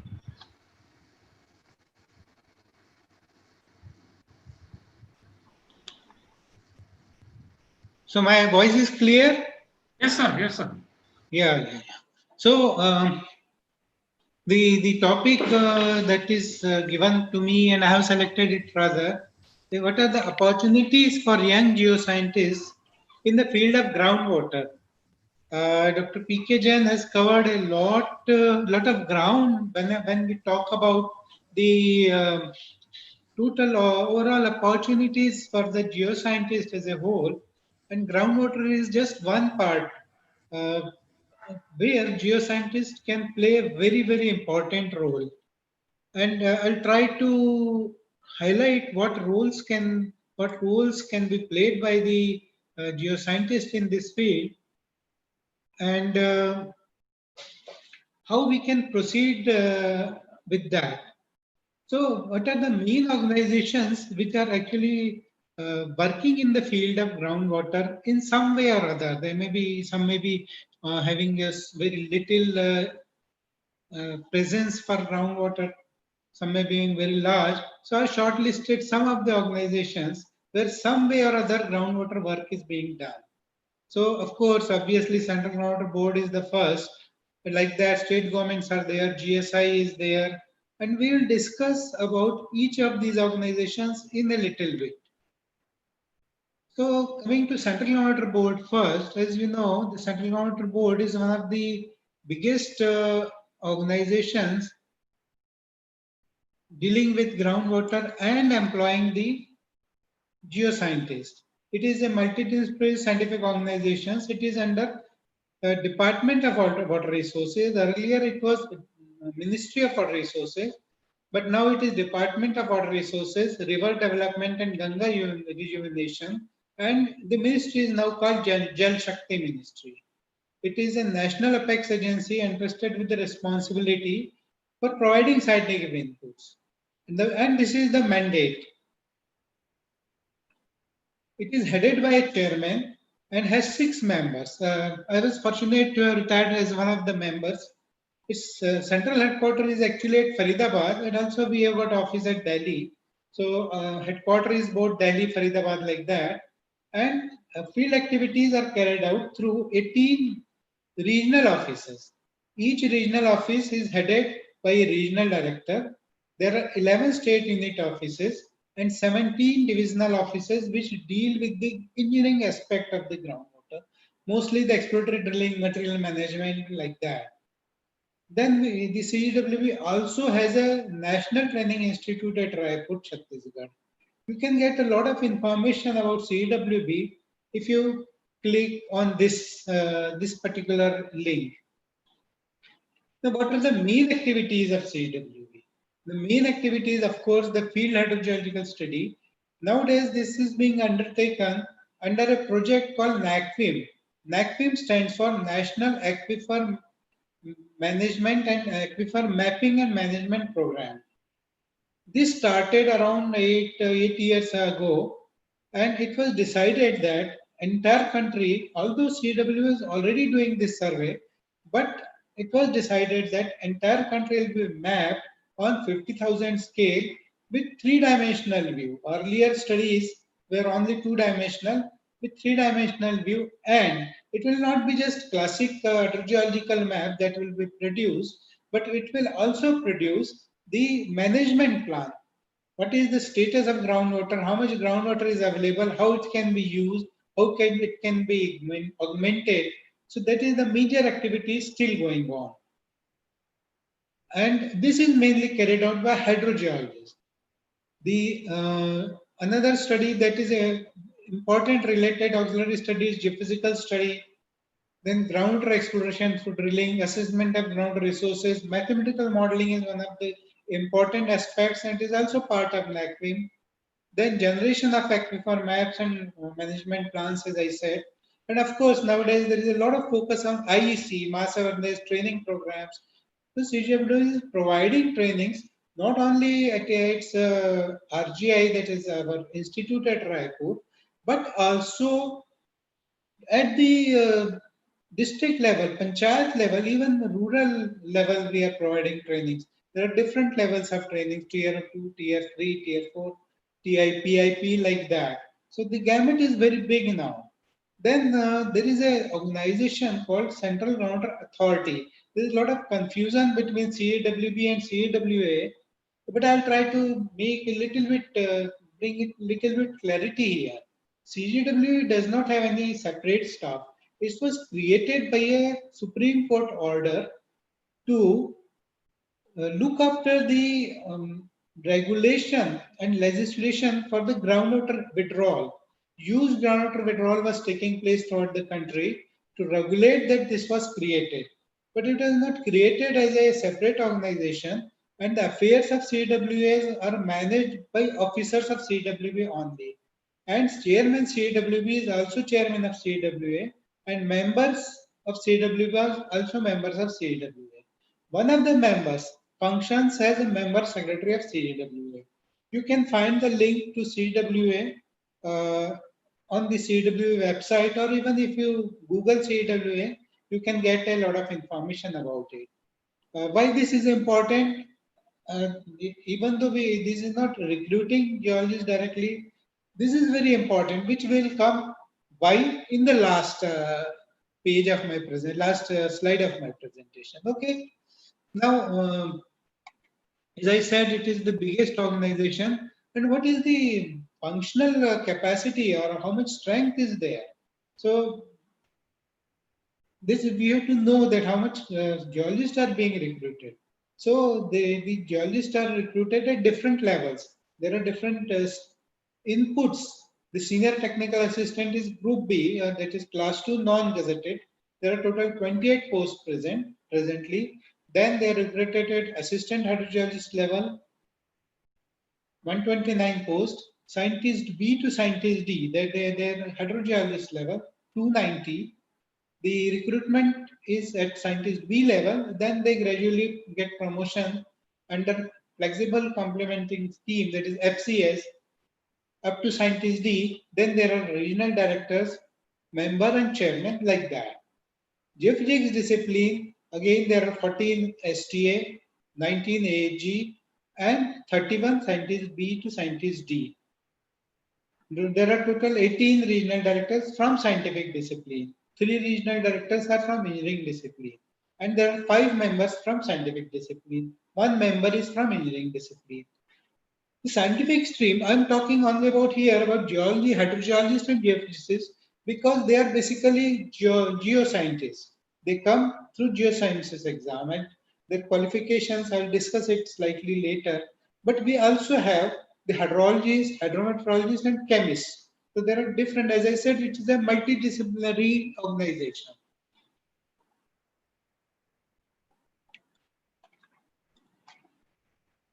Now, coming to what is the basic requirement for joining CAWB. The minimum qualification for hydrogeology discipline is postgraduate degree in geology, hydrogeology, etc. For geophysics, it is PG degree in geology, geophysics, and also physics. This is mostly mathematical aspect. Geophysics has a lot of mathematical aspects. So, though geology degree is permitted, it is expected that you should have good sound knowledge or preferably physics at graduation level, physics and mathematics at graduation level. So you can see all this at UPSC site is given in very much in details. So as I said, Group A post at Scientist B is done through UPSC. There is a combined geosciences scientist exam which recruits geoscientists for GSI as well as CAWB. But earlier it was for Group A and Group B, but now it is done only for Group A. But we are recruiting Group B level again through UPSC, but there is a separate channel for that. Separate advertisement is there. So it is not that everybody is recruited through the geosciences exam, but 33% approximately. Earlier it was 40%. It keeps on changing with recruitment rules. Assistant hydrologist also get chance to become junior scientist B. Likewise, STAs are recruited through Public Service Commission, and they also get chance to become assistant hydrologist and subsequently coming as scientists. Recently, CAWB has started recruitment of young professionals as well as consultants. That's how I joined as consultant. The young professionals are like GRF, SRF in university or academic institute arena. They are purely temporary in nature, but it gives them a good scope to learn a lot about groundwater science. Now, this is how the geologists are recruited in CAWB as hydrogeologists and geophysicists. Now, this is just a sample of what we do in CAWB. Though a lot of information is available, a lot of reports are available. If you visit the CAWB website, but this is a simple one of the maps that has been produced. This is for Amravati, since you people are from Amravati basically. So I'm showing this map. This is the kind of output that is being produced by joint efforts by everybody in the discipline, the hydrogeologists, the geophysicists, the chemists, the hydrologists. So this is the outcome, final outcome. A detailed report is available on our website. You can have a look at it. will not go much on that. Another map, as I said, one part is hydrogeological or aquifer map. But what people want to know what we should do. So the management plan also includes the uh, the the suggestion for what can be done. But for example, this is a suggestion for how to do the artificial recharge, where to do the artificial recharge, and what kind of structures are required. This is just an example of what CEWB we are doing in CEWB. So when you talk of a groundwater science as a whole, it's just not hydrogeology or hydrogeological map. It has a very, very large gamut, and that gamut has to be understood. Now, this was a little bit about CAWB.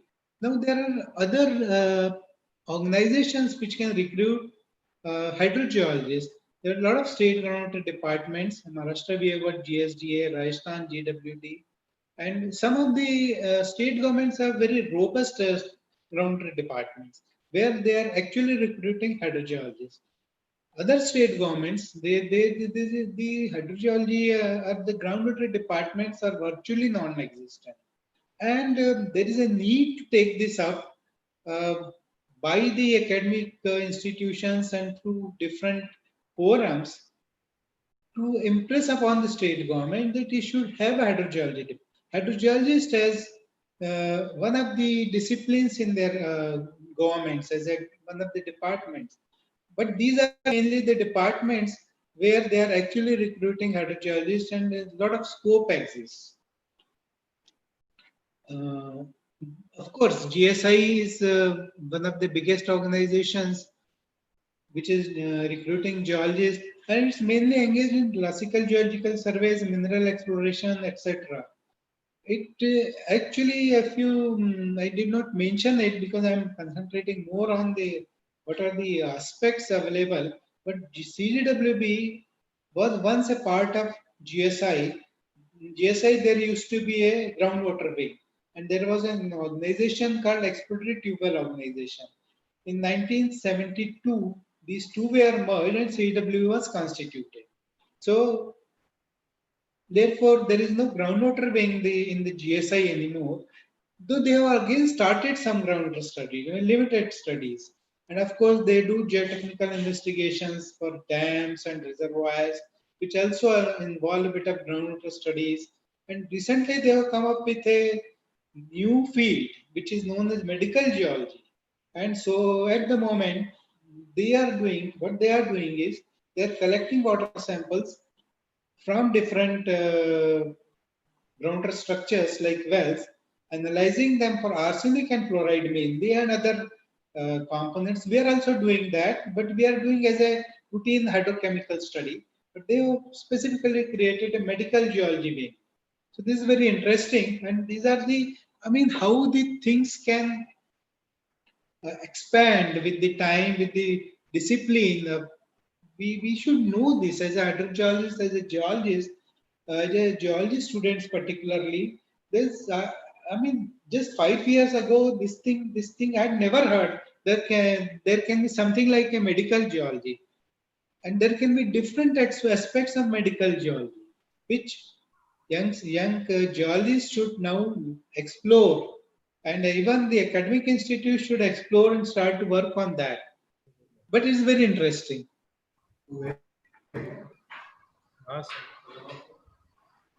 Then there are other organizations. Dr. PK has covered a little bit of it. For example, the Indian Space Research Organization. We all know this organization which gives us the satellite data. Basically, it is their job.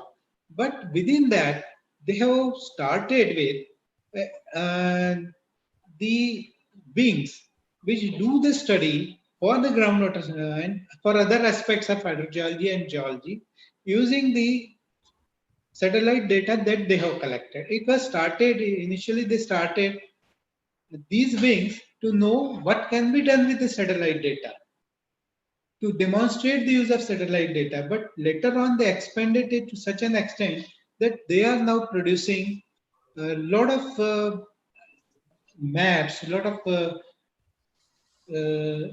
thematic maps which can be used by the general public and also by the field researchers.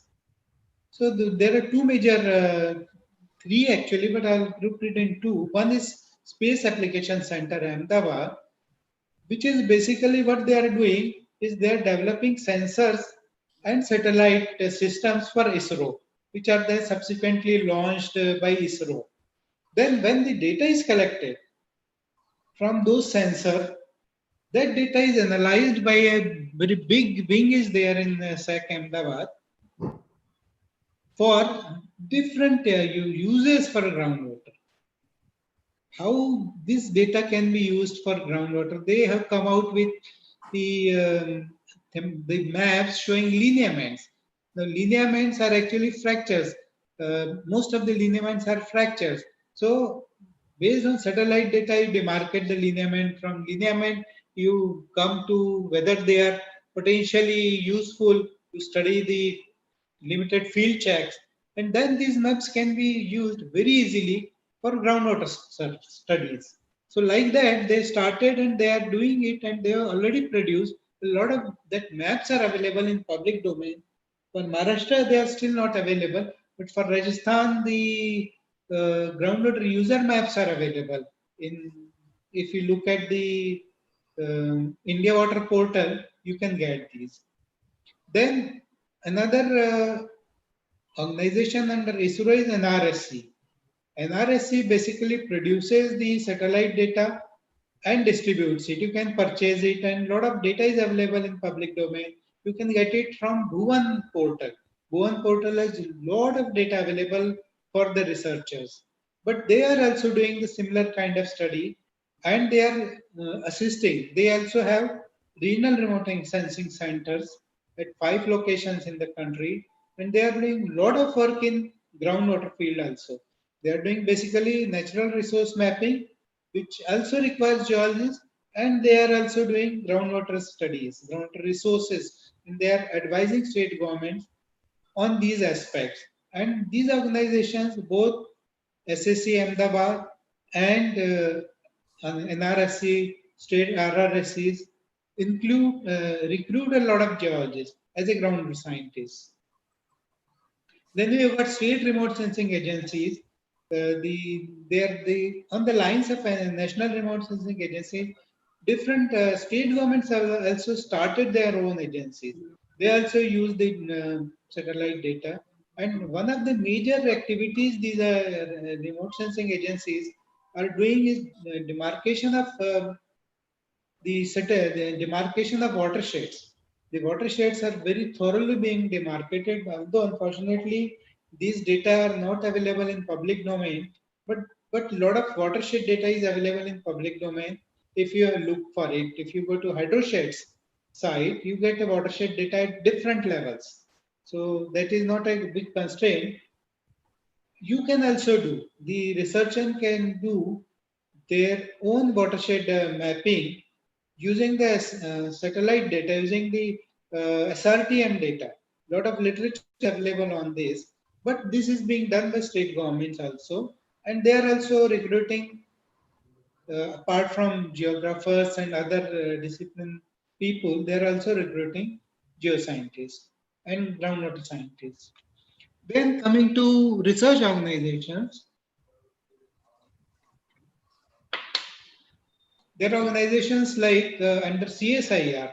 CSIR, that is Council for Scientific and Industrial Research, has several laboratories which are doing some kind of research or other in the field of groundwater. But I am here concentrating only on two.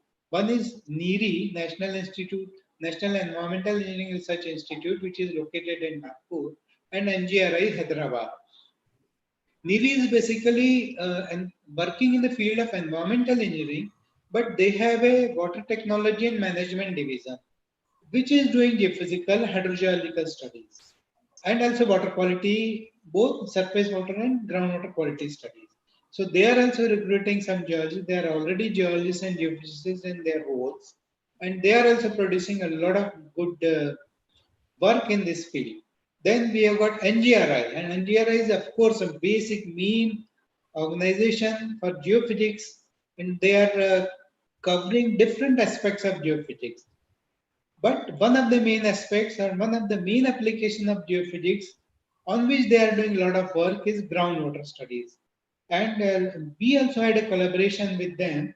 And one of the best collaboration we had where they contacted a Swedish university who were doing geophysical studies for groundwater using helicopter-borne sensors. And CWB and NGRI carried out such studies in 5 different areas of the country, and they've given most of the places they've given wonderful results. So a lot of the such things are being done. So, and details you can also get from NDRI and CWB sites. If you want to look for these studies, you look for the pilot aquifer mapping program. Google for pilot aquifer mapping program of CGWB. There are 5 projects and you can complete detailed reports on this. I'll not take much time. I targeted only for half an hour. Then coming to mining and mining sector. Dr. Jain is covered, and next speaker, Dr. Kashi Vishwanathan, will also probably cover this aspect. And of course, what I have to say is all the metalliferous and coal mines employ geoscientists. You have mining geologists, all mines have them. But many of the mines, particularly the coal mines, require constant dewatering because the water is a huge problem in these mines. Sometimes in metalliferous mines also this problem is there. And to control this pressure and to control the water problem in the mines, we require sound knowledge of hydrogeology because the water is coming from adjoining areas, and how it is coming, at what speed it will come into the mine, at what gradient it is coming, that can be understood if and only if we understand hydrogeology of the area around.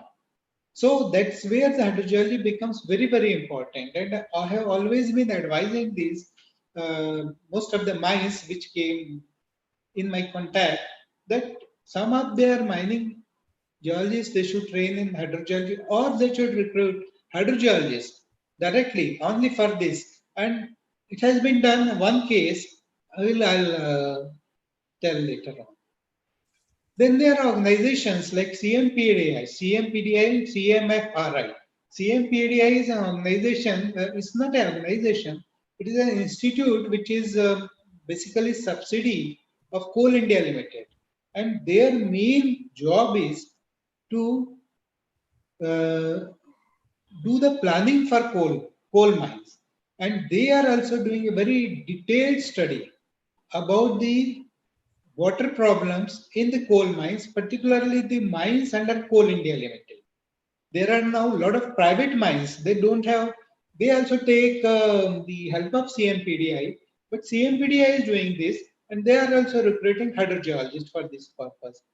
Central Mining Fuel Research Institute is also doing, which is also located at, both these are basically located at Dhambad, but both of these organizations have major offices at Nagpur.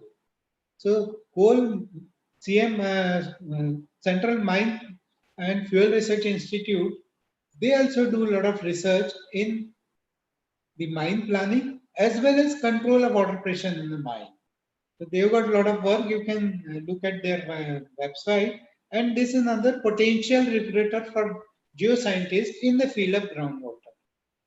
Then coming to, as I said earlier, I had the opportunity to interact with Cairn India Limited, who are doing, who are producing oil from their field in Badmer area. They are having a lot of oil wells there, but one of the problems they are facing is that when they pump out the oil, that the void is created. That void is required to be filled back. Secondly, one of the oil production techniques, some of you may be better familiar with it than me, That techniques involves injecting water into the oil well, and because of the water pressure, the oil comes out. So for this, a huge amount of water is required. So the KN India has recruited, in fact, they have got a full-fledged hydrogeology wing. And what they are doing, they are looking for the sources of groundwater. Now, groundwater in that area is available in shallow area, it's very good. But in deeper, there are certain aquifers which are highly saline. So they have been permitted to use that highly saline groundwater. So this wing of theirs, they created several well fields for pumping groundwater, and then groundwater is being used for injecting into the wells to fill in the void and for creating pressure to get the water. So these are some of the areas which we have not been thinking of so far, but these are the areas now which also require hydrogeology. Next will be water management environmental. I'll almost come to end of my presentation. So, as I mentioned about CGWA during my during my presentation of CGWB. Now, as if you look at the CGWA website, you will find that all the industrial mining and infrastructure projects. Infrastructure means big buildings, residential complex, shopping complex. All this require NOC for groundwater withdrawal from CEWA. The details you can have from CEWA, but the latest guideline, which came only just a week or so ago, it mandated that if any industry or mining area want permission for groundwater withdrawal, then they have to submit a detailed hydrogeological report for that area. And that hydrogeological report has to be prepared by qualified hydrogeologists. Earlier, any hydrogeologist with suitable experience was allowed to do that. Now they have made it mandatory that it has to be done by NABET accredited firms. And NABET, you can look at, you can Google NABET in website in a Google in any search engine. It will give a detail of NABET. Now, what NABET is doing, they are giving accreditation to the firms, and CW has prepared a protocol. What kind of hydrogeologists are required? What kind of experience they should have? What kind of infrastructure they should have? And now, there are a lot of consultancy firms which are recruiting hydrogeologists. So this is a very good scope for hydrogeologists, because now in government system, the scope is reducing. The government in all the sectors is trying to reduce the number of employees. They are cutting short their employees, and a lot of work is being given to the private consultancy firm, the consultants, like that. So this is one area which need to be studied by um, all the geologists, all the budding geologists, and see now what are the scopes available. But there is a huge scope available in this field also. And not only that, because lecture like this, you can just give an overall idea. But I feel, in personal, I feel the professors in the colleges and universities, they should have a look at it, and they should try to tell, and they should try to include these aspects in their curriculum also. I'm not aware, because I did not get time to have a detailed look at your university website or department website. I'm not aware whether how at what level even hydrogeology is taught in your university. But this is one major problem, which is a lot of universities, they have just half a paper on groundwater, and that's all. So most of the students who are doing their MSc are really not familiar with the lot of aspects of uh, groundwater, and that is the problem we face when the new people join here. So we have to teach them lot about groundwater. If they are already aware, if somebody is joining a big organization like CW, they are opportunity to get training at our RGI. But those who are joining consultancy firms or any other organization, they don't have this opportunity. So these kind of things need to be incorporated within the department itself, and you can request.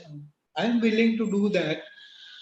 You can request some other people, some qualified people from state groundwater departments, retired people from CAWB or state groundwater departments, who can provide lectures. You can organize this kind of webinar, and that webinar, different people can give lecture on different aspects of groundwater.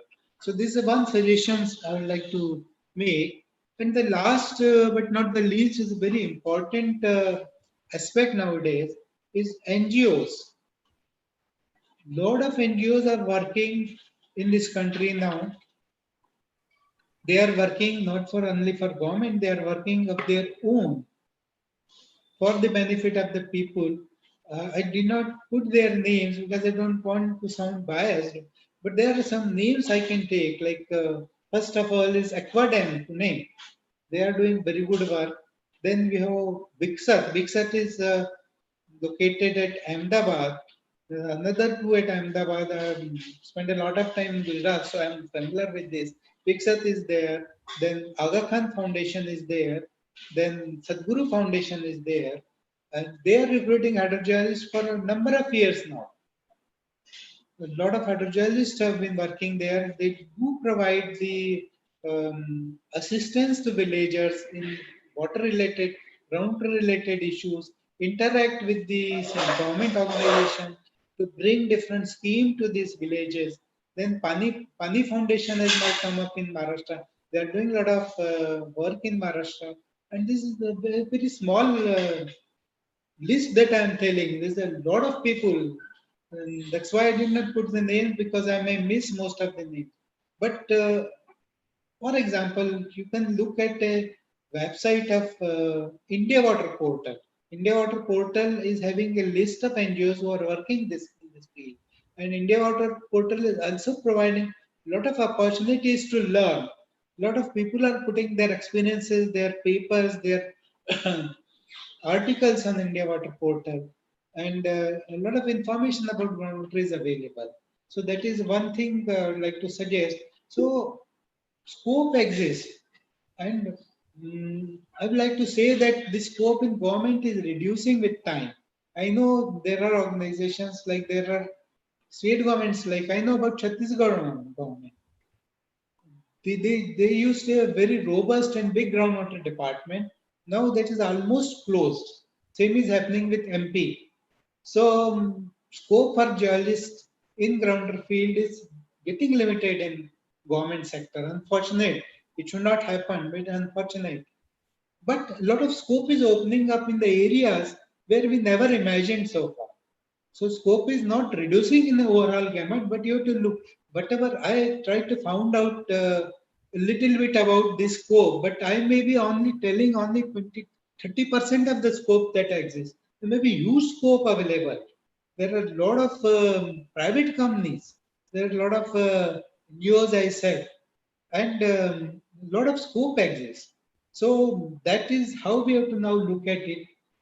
Do our own research. Fortunately, with the availability of internet, a lot of scope has come. We should learn how to use the Google. We should learn how to look for the things on Google, and a lot of things you get. So that's what I would like to say at the moment. Thank you very much. I hope I have been able to cover a lot of things. Thank you. Thank you very much for giving me this opportunity. Thank you, sir. Just we have listened Dr. Parchure sir, and he has given an in-depth knowledge regarding the opportunities in groundwater. Not only in-depth knowledge, but he also given the reality in the field of groundwater. We all know that water is an essential need, and because of the various factors like rapid urbanization, rapid industrial growth, there are various factors like pollution and dearth of groundwater. So this groundwater in coming year may be gaining a lot of interest. And Dr. Parchure sir has given the avenues, not only in the government sector, but also in private as well as non-governmental organization. We are very much thankful to Dr. Pachuri, sir. Thank you very much, sir. Thank you. Can I sign off now? If there are any Okay, yes, questions, yes. I can take one or two.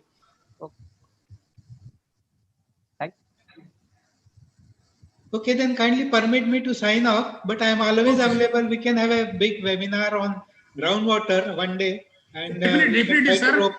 Yes, If sir. after this pandemic, there may be a situation that we may organize a conference and you can always. Yeah, visit I'll us. be very, very happy. Very, Yes, very yes, yes. happy to be there at Amravati Yeah, yeah. and interact with you people and your Oh, students. Right. very kind of you, sir. Thank you, sir. Thank you. Thank you very much. Thank you very much, sir. Thank you for your.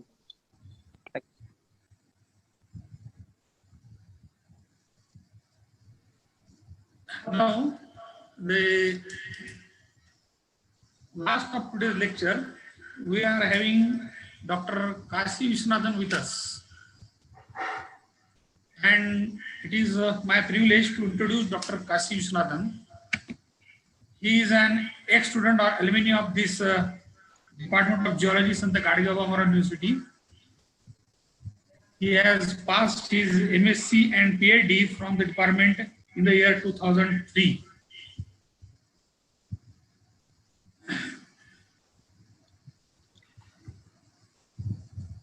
Hello. Yes, sir. Yes, yes.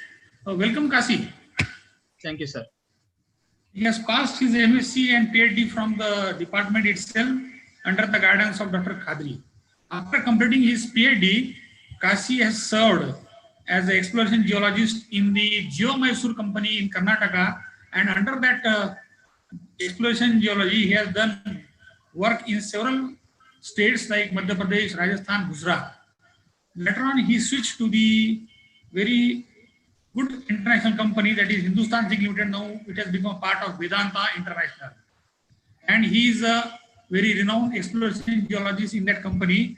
And for last about 10 years, he is working in that company. He has a vast experience in the exploration of various base metals, not only in Rajasthan, but in other states also. He has also visited few countries like Australia and the Cambodia for higher studies, and he is able to handle number of softwares which are nowadays used in the exploration as well as preparation of models for the mines. He has also worked as a resource person in the training institutes at Udaipur, GSI training institute at Udaipur, and now currently he is working in Maharashtra for the exploration of copper in Chandrapur district.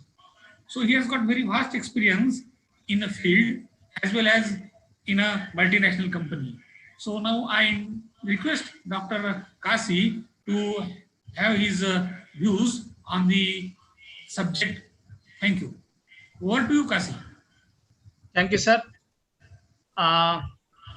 Good afternoon to everyone. I am very happy to present myself, whatever knowledge I gained last for 20 years in the private companies. And I'm very grateful to you, Kulkarni Saab and Kadri sir, who are during my PhD time, who are supporting me. And there was a very good presentations from PK Jain Saab and Parchuri Saab, very informative, sir. So I'm going to start my presentation. Hope my presentation is visible to all of you. Now you share your link, share your presentation.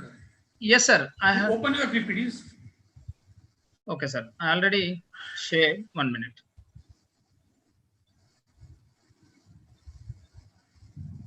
Is it visible, sir, now? Yeah, now. Yes, sir. Opportunities in corporate sector for geology. This is the topic which I was asked to deliver. So I will do my best, whatever I have gained. In the first aspect, in a private companies or anyone, the first thing is the safety is the first. That's what we follow. It's not because of the COVID. While we are working in different parts of globe, the safety is first, which we have to follow. If we want to work long, we should be safe. So please, my young geoscientists, I request you, all of you, to consider the safety. It's our company philosophy also, safety is the first. And overview of my presentation, geologist role in exploration and mining. That is what which I am going to talk more about it. And with mineral policy, I'm not going to explain about the mineral policy, how the mineral policy is linked with the private companies and the opportunities for a young geologist to in private organization. And opportunities for geologists, whatever I understand, globally or Indian wide, what are the companies are there, and what are the website we can go and Google it and apply on it. So those kind of things, whatever I come across during my tenure, I would just like to share with you. If you have any doubts, please raise your hand or you can type your questions. I will do my best to explain. A geologist role, already Jain Saab and Parchuri Saab, already they have described. I'm going to add a bit more whatever I understand. In exploration in private companies, exploration means there is a greenfield exploration and there is a brownfield exploration, reserve and resource estimation, business development, and geophysics. What are those things? These are the place a maximum geologists are working in private organization. So I would like to explain how the geologist is contributing into the society, our country, or and to the company, and he is serving. So those things I'll just like to explain how the life is in the private organizations. Then I will go for the mining also. Greenfield exploration, I'll take an example. Suppose I hope everybody is visited to the Amravati University who are listening the lecture. I'm talking about the students. Suppose you enter into a gate of, there is a big university gate. I always remember it. So enter into the gate. To go to the geology department, we move around. Where is my geology department? We'll ask several questions and finally we'll reach to the geology department.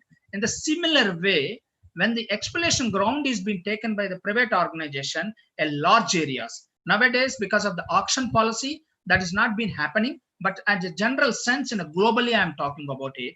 So when you take a big regional area, in that area, you do the first historical study. That is what geologists are role to do. And he will try to compile whatever information is available. Suppose in India you are doing, you will compile the GSA, MECL, all other organizations who have done a little bit of exploration, or some places when West exploration has been carried out.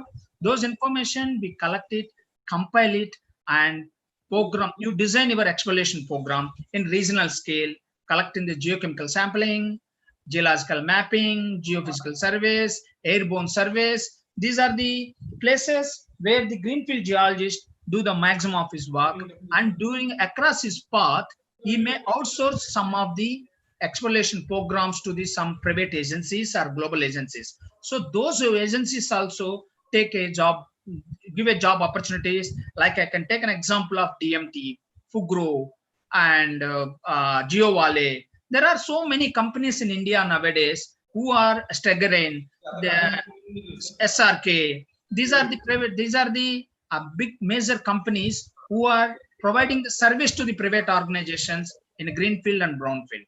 So that is one kind of role where the geologists spend a lot of time in the field.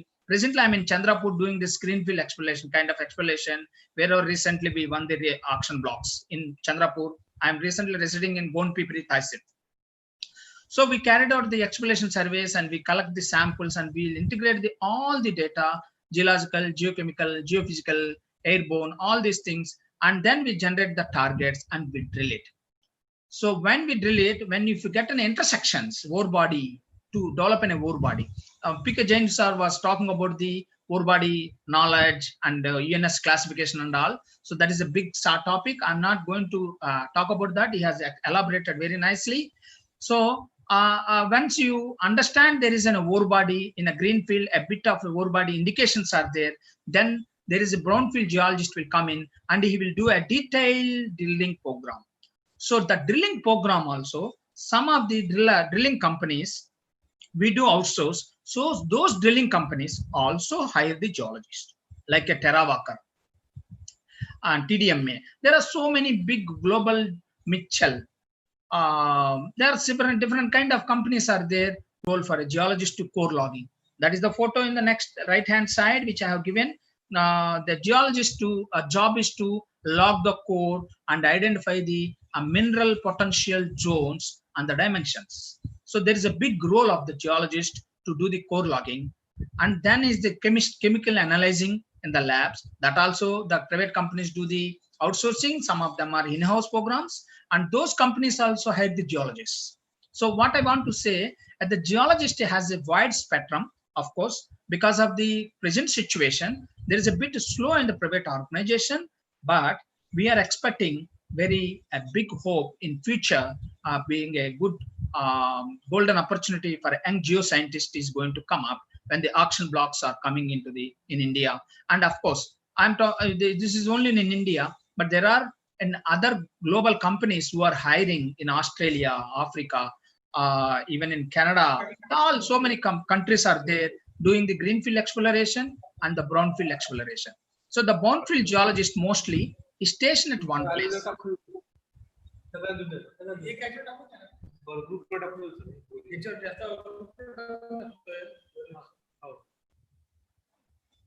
So greenfield geologist is move around, and the brownfield geologist, once in an area potential ground is been identified, he start drilling continuously, and he will drill it, and he will establish the work grade intersections and sections and vertical sections and LVS sections. So once this has been identified, reserve and resource geologist come into the picture. He will calculate what is the grade, what is the tonnage, what is the dimensions, what is the shape of the ore body. So this is the reserve and resource geologist zone where he do expertise, where you do this kind of work. So for this, we use lot of softwares, Datamine, Leapfrog, Micromine. There are different softwares. These software companies also hire the geologists. They are in Delhi, there are companies. Even in Nagpur, there is a company called Datacode. So these global job software companies have a Indian franchises, and those people hire the geologist as and they required. So that is the one expertise. Geostatistical is being involved in this. That is one specialized subject which can be given a good opportunity for a geologist. I can tell you in India, very few people are there to do the resource and reserve estimation other than the government agencies I am talking about. And the another one is a business development. So in a private companies, there is a $1 business development, which is very much important because we do a lot of statutory compliances and the tenement management and clearances, all those things that also carried out by, that also job done by the geologist. So he is between the company and the government agencies, what are the compliances has to be followed, and there are certain rules and regulations which need to strictly follow for the private organizations, all others also. So that is also where the geologist salary is job. So that is one place where geologist getting an opportunity.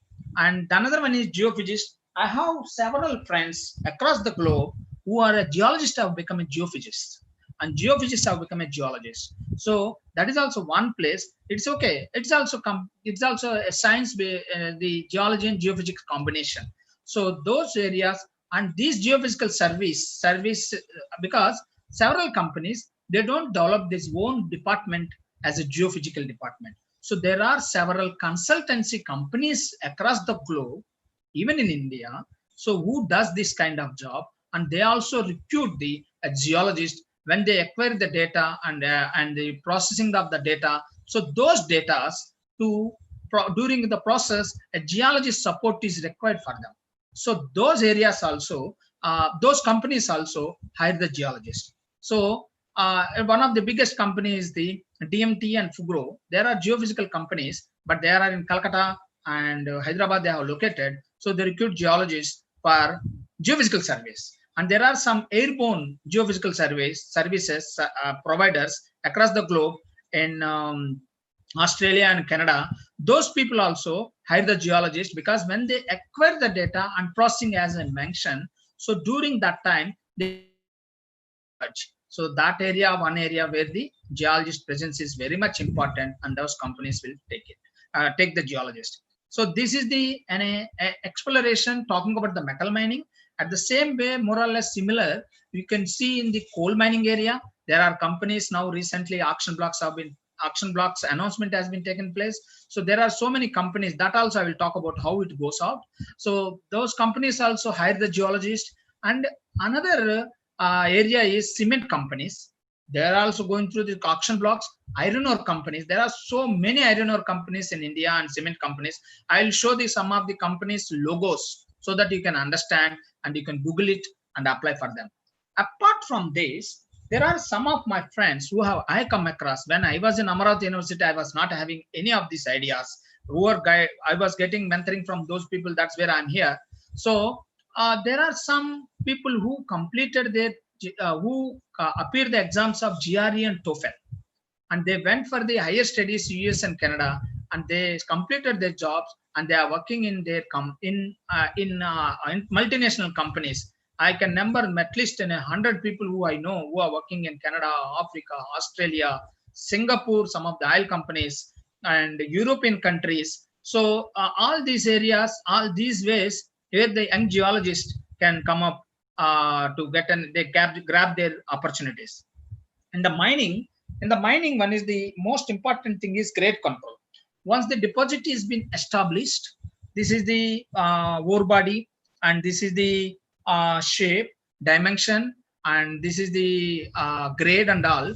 So they have to continuously monitoring when their exploitation is taking place. A geologist role is to be, yes, whether it is in situ grade and the extractable grade and processing grade is there, or what we established there is any differences, and those things to exploit is they do the stope designing. So that stope designing apart also, a geologist to play a major role. I can tell you in the mining industry, geologists and mining engineers, these two people are the core employees for a mining company. So at the grade control, one of the key where the geologists play a role. And another one is mine exploration. Once in the UNS classification, sir was telling that is one of the interesting thing. The upcoming geologists should have an idea about it. So while doing, they convert from the resources to reserve. So there are certain international classification as well as Indian classifications are there. Those compliances you have to follow to run your mine. So that way they carried out the mine exploration. That area is also a geologist to play a major role. And the reserve and resource estimation, this is already at the stage of the greenfield and brownfield, and the exploitation side also. On the greenfield, there is the resources, then it comes to the reserve, and then it comes to the exploitation. So that place also, each and every mine, the bigger people, they keep one reserve and resource estimation person for each and every mine, one specialized person. So that is also a place where get a geologist and a opportunity. And statutory compliances, that is another big subject to understand. What are the compliances you need to follow to run your mine? As he was telling to mine, getting a star rating. So there are certain compliances Indian government has been set up. Not only in India, when I have been to Australia, that area also I have seen similar kind of their country control statutory compliance, even in Canada and Africa. So there also a geologist have a role to maintain, because you only understand what is the grade control, compliances, reconciliations, all these kind of terms. So these things he will follow, and he will submit to the government agencies. That is the one place where the geologist is play a major role. And production, once it has been established and all, so he has to product. There is a monthly targets, yearly targets. So he has to exploit that kind of ore with a certain grade. Because suppose I will explain about it in a later, how the grade and the tonnage may play a bit a role in next slide. So what it is means, if it is we are producing a metal which we are producing less and we are investing more, so that mine cannot be run well, so it go to the loss. So to maintain that, there may be a forecasting predictions, all those things a geologist make that is called financial modeling. So with the experts come and audit these things. So that area also a geologist play a major role. Apart from this, in a mine planning and mine designing, ore production, these areas, one of the a great subject is coming up, not only in the mining, tunnels and in road infrastructure areas and big infrastructure areas. Geotechnical engineers, geologists and mining engineers are going to be geotechnical engineers. I am coming across At least last 1 week, around 4 to 5 calls I received. Kasi, is any very good structural geologist is there? We can understand and help us. So geotechnical aspect, one of the key in a mine planning as well as in the infrastructure development. His job is to understand. In Amravati University, I passed out engineering geology. That is the one thing which is helping to understand where are the structures, how these structures are there, what is the attitude of the structures, whether it is a bad ground based on the RQD, RMR, whether it is a RQD means rock quality designation, whether it is stable or not. So these controlling points also where the opportunity has a geotechnical as in geotechnical engineers. So this is one of the upcoming, I can say, since the globally, especially in India is developing, there are so many companies who are recruiting the geotechnical engineers. So this is the way a geologist role, especially in the mining in the metal mining, as more or less in the coal and bit of in the limestone. Of course, I'm not talking much about the petroleum, but it is a different altogether subject. But even though the petroleum geology also, there are so many geologists where international companies and national, the Indian companies are recruiting the geologists. Their approach is different, but the exploration and the exploitation are there. So this is the way a geologist play a role in the mining industry. Next is mineral policy. So I'm not talking about the mineral policy, but current mineral policy is a mineral auction. And when the auction is coming up, suppose GSI and MECL, these agencies, they have carried out, they have established some ore and grade, and they delineated one area, and that is coming up in an auction. So when the mineral auction comes, as a geologist, what I do is, am I going to, whatever money I'm going to invest, that is going to come back or not? That is one of the first thing we look. And at the same time, environmental issues, all other things also we look. So suppose I'll take an example. If you want to open a gold mine, you should have at least 2 million ounce. 1 million ounce means 30 tons. 30 tons means 1500 crores. 2 million ounce means 3000 crores, approximately 0.4 billion. So that is called NPV, net project value. If any miner, any investor to start a mine there, he should have at least 2 million ounces of the gold, so that he can develop the infrastructure, mine production, that is called capex, opex, all those things. So those things. So if I'm taking any area from which is coming in the auction block, the first job of mine to understand whether this area can going to be operating mine, which current scenario. So if you want to run a mine, what is the grade? So I'm investing 1000 rupees. So we calculate the cutoff grade. So based on our expenditures and pay royalties, all those things. So that cutoff grade, above cutoff grade, how much things we are going to get. So based on that cutoff grade, we will establish. And another thing, any investor is going to take an auction block, whether that mine is going to run how many years. So that is also a major important role. So that's where a geologist do a financial modeling.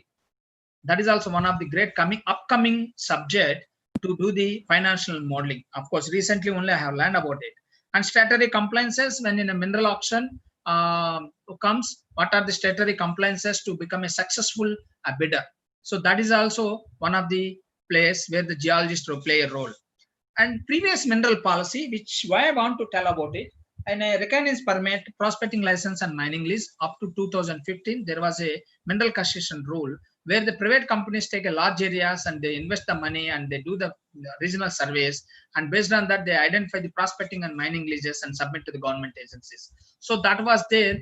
2000 in 1999 to 2015, there was a period where the so many companies like Rio Tinto, DBS, Vale, these are the international companies who enter into India, hire the geologists, and they have worked thoroughly for iron ore, gold, lead, zinc, BHP, Anglo. These are the companies where I can take an example. Doing my previous company, I applied for this company where the advertisement I have seen on the Times of India. So that's where I applied and attended the interview. So during that period, there are so many companies who worked in India. They hired the people and they worked, and some of them are, when they are moving out from India, some of them are gone to the out of India and working there, and some of them are rejoined to another companies. So that is the way when the mineral policy was there in a that period. So so many companies worked. Now that kind of period again we are expecting to come up for opportunities for a geologist. Opportunities, these are the companies, of course, some of them are government agencies. These are from the website, it's not created by me. I can tell the one is the Vedanta, Jindal, Balco, Tata. These are the private companies, Lafarge, Andalco. So these are the companies where the geologists have been recruited, India. And there are so many other companies also. And there are some international companies like the Anglo, DBS, Glencore, Barrick Gold, Tech Resources. There are so many companies where these people are recruiting the geologist. These are the top 10 cement companies in India where the geologists also be recruited. Some of my friends are working in ACC and Ultratech and all like that. So these areas also where the geologists, they have been recruited. And oil companies, all you people know very well these symbols. Why I put the graphical symbols means you will catch easily. That is where I put. Otherwise, I was thinking to put in a website, but of course, if you Google it, you will get. So these are the companies where the geologists have been recruited. And okay, I'm talking about the companies. There are so many companies, but where they advertise, how to seek this opportunity, how to grab those opportunities. So one of the thing you know very well, LinkedIn, Monster, Shine and all. But apart from that, I request you follow the LinkedIn area where there are so many international companies are posting their job. And these are the other global companies, websites where they advertise their recruiter, their job vacancies in this website. This is what I am following, of course, to some of my friends, some of my who contacts me. So these are the website. You can Google it. Just I'm showing the logos. So you can Google these websites and you can see any opportunity suit to you. You can definitely apply. Some companies, some countries like in Australia and Canada, they are nowadays in already PK Jain sir was talking about it. In Australia and Canada, there is a big demand for the geologist. Some of them are taking a permanent residential work permit and they are going and working there. Some of the companies they recruit and give the one of my friend recently who selected an Australian company and they have provided visa and PR. So that it's depend on their requirement and your working experience, your biodata, based on your biodata that suits each other. Then they are working and joining and working in that area. So these are the things which I thought to share with you all. Any questions, please welcome. Thank you very much. Dr. Kasi, Sir. In chat box, I think there are one or two questions. Okay, sir. You open the chat box. Yeah. Role of mine geologist extend environmental and mine monitoring. One question is there. Okay. 1 minute, sir.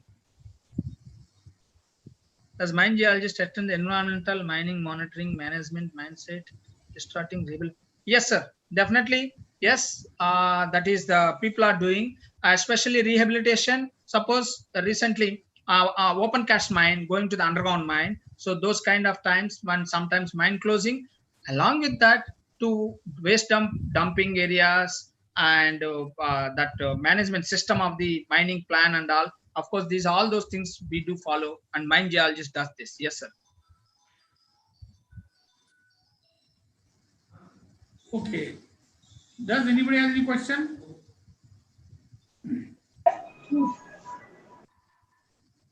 Hello. You can unmute and just talk. Ask any question.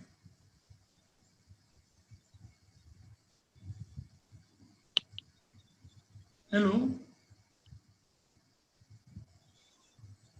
Okay. Now, thank you, Dr. Kasi, for elaborating the opportunities for. Yes, one question is there. Does private companies recruit PhD freshers? Yes, I'm a PhD holder. Yes, they do Okay. recruit. They do recruit. Okay. So PhD holders as well as PhD researchers may also apply for the private companies. Okay. Yes. Yes. Anybody? Does anybody has any question? Okay. Thank you very much, Kasi. And you have elaborated the different aspects of private companies which are engaged in the mining activities as well as prospecting activities, right from the prospecting to the exploration and of the last the mining activity. Now, the last part, which is the most important, I request Dr. Maule for vote of thanks. Thank you. Dr. Maule, Thank you, sir. please. Thank you. It's my privilege to vote of thanks for this program. For this program, I am Dr. Y.K. Maule, Associate Professor, Department of Geology, Sant Gadge Baba, Amravati University, Amravati. I have the responsibility to vote of thanks. First of all, I thanks to our Honorable Vice Chancellor and Honorable Pro Vice Chancellor, Registrar, for permitting to organize this uh, Earth Science Week program, online and one-day lecture series also. I thanks to Principal of Bharatiya Mahavidyalaya Amravati, Dr. Aradhna Vaidya Madam, for allowing to conduct this program jointly. I thanks to Professor Khadri and Dr. Satish Kulkarni, sir, head of the Department of Geology, for providing all facilities and guided for this program. I thanks to our first speaker, well-known speaker, Dr. S.K. Jain, sir, Chief Mineral Economics, Indian Bureau of Mines, Nagpur, Government of India, for giving us the confirmation for lecture, and today delivered excellent guidance to our students of geology. Through his speech, students uh, benefited definitely. I also thanks to Dr. P.K. Parchure, sir. It is well known uh, expertise in as hydrogeologist and ex-board member of CGWB Delhi, and presently consultant to CGWB Nagpur for wonderful lectures. And his guidance and suggestions will definitely helpful to students for further careers as hydrogeologist and geologist in future. Now, I thanks to Dr. Pedekar sir from IBM Nagpur for watching this lecture series. I thanks to Dr. Kashi Vishwanatham sir for giving uh, time for this, and in his busy schedule, he delivered a wonderful lecture from field. In his lecture, he explained opportunities in corporate sector and requirements for the career as geologist in private sector and multinational. Now the days of private and corporate work.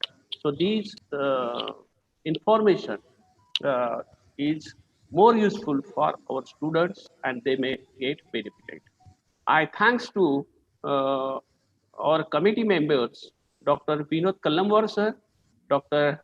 Dahake sir, and Dr. Sumit Vargat for handling these online services.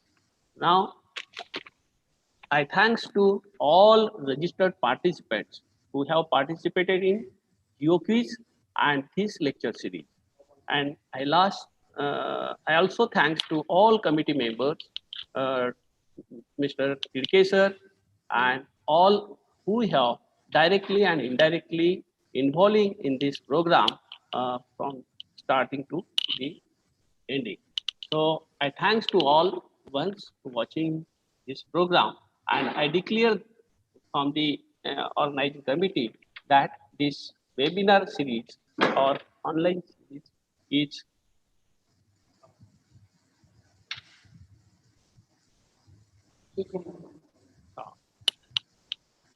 I thanks to Dr. Sheikh Muhammad Babar sir for watching this online lecture series. Thank you one and all. Thank you very much.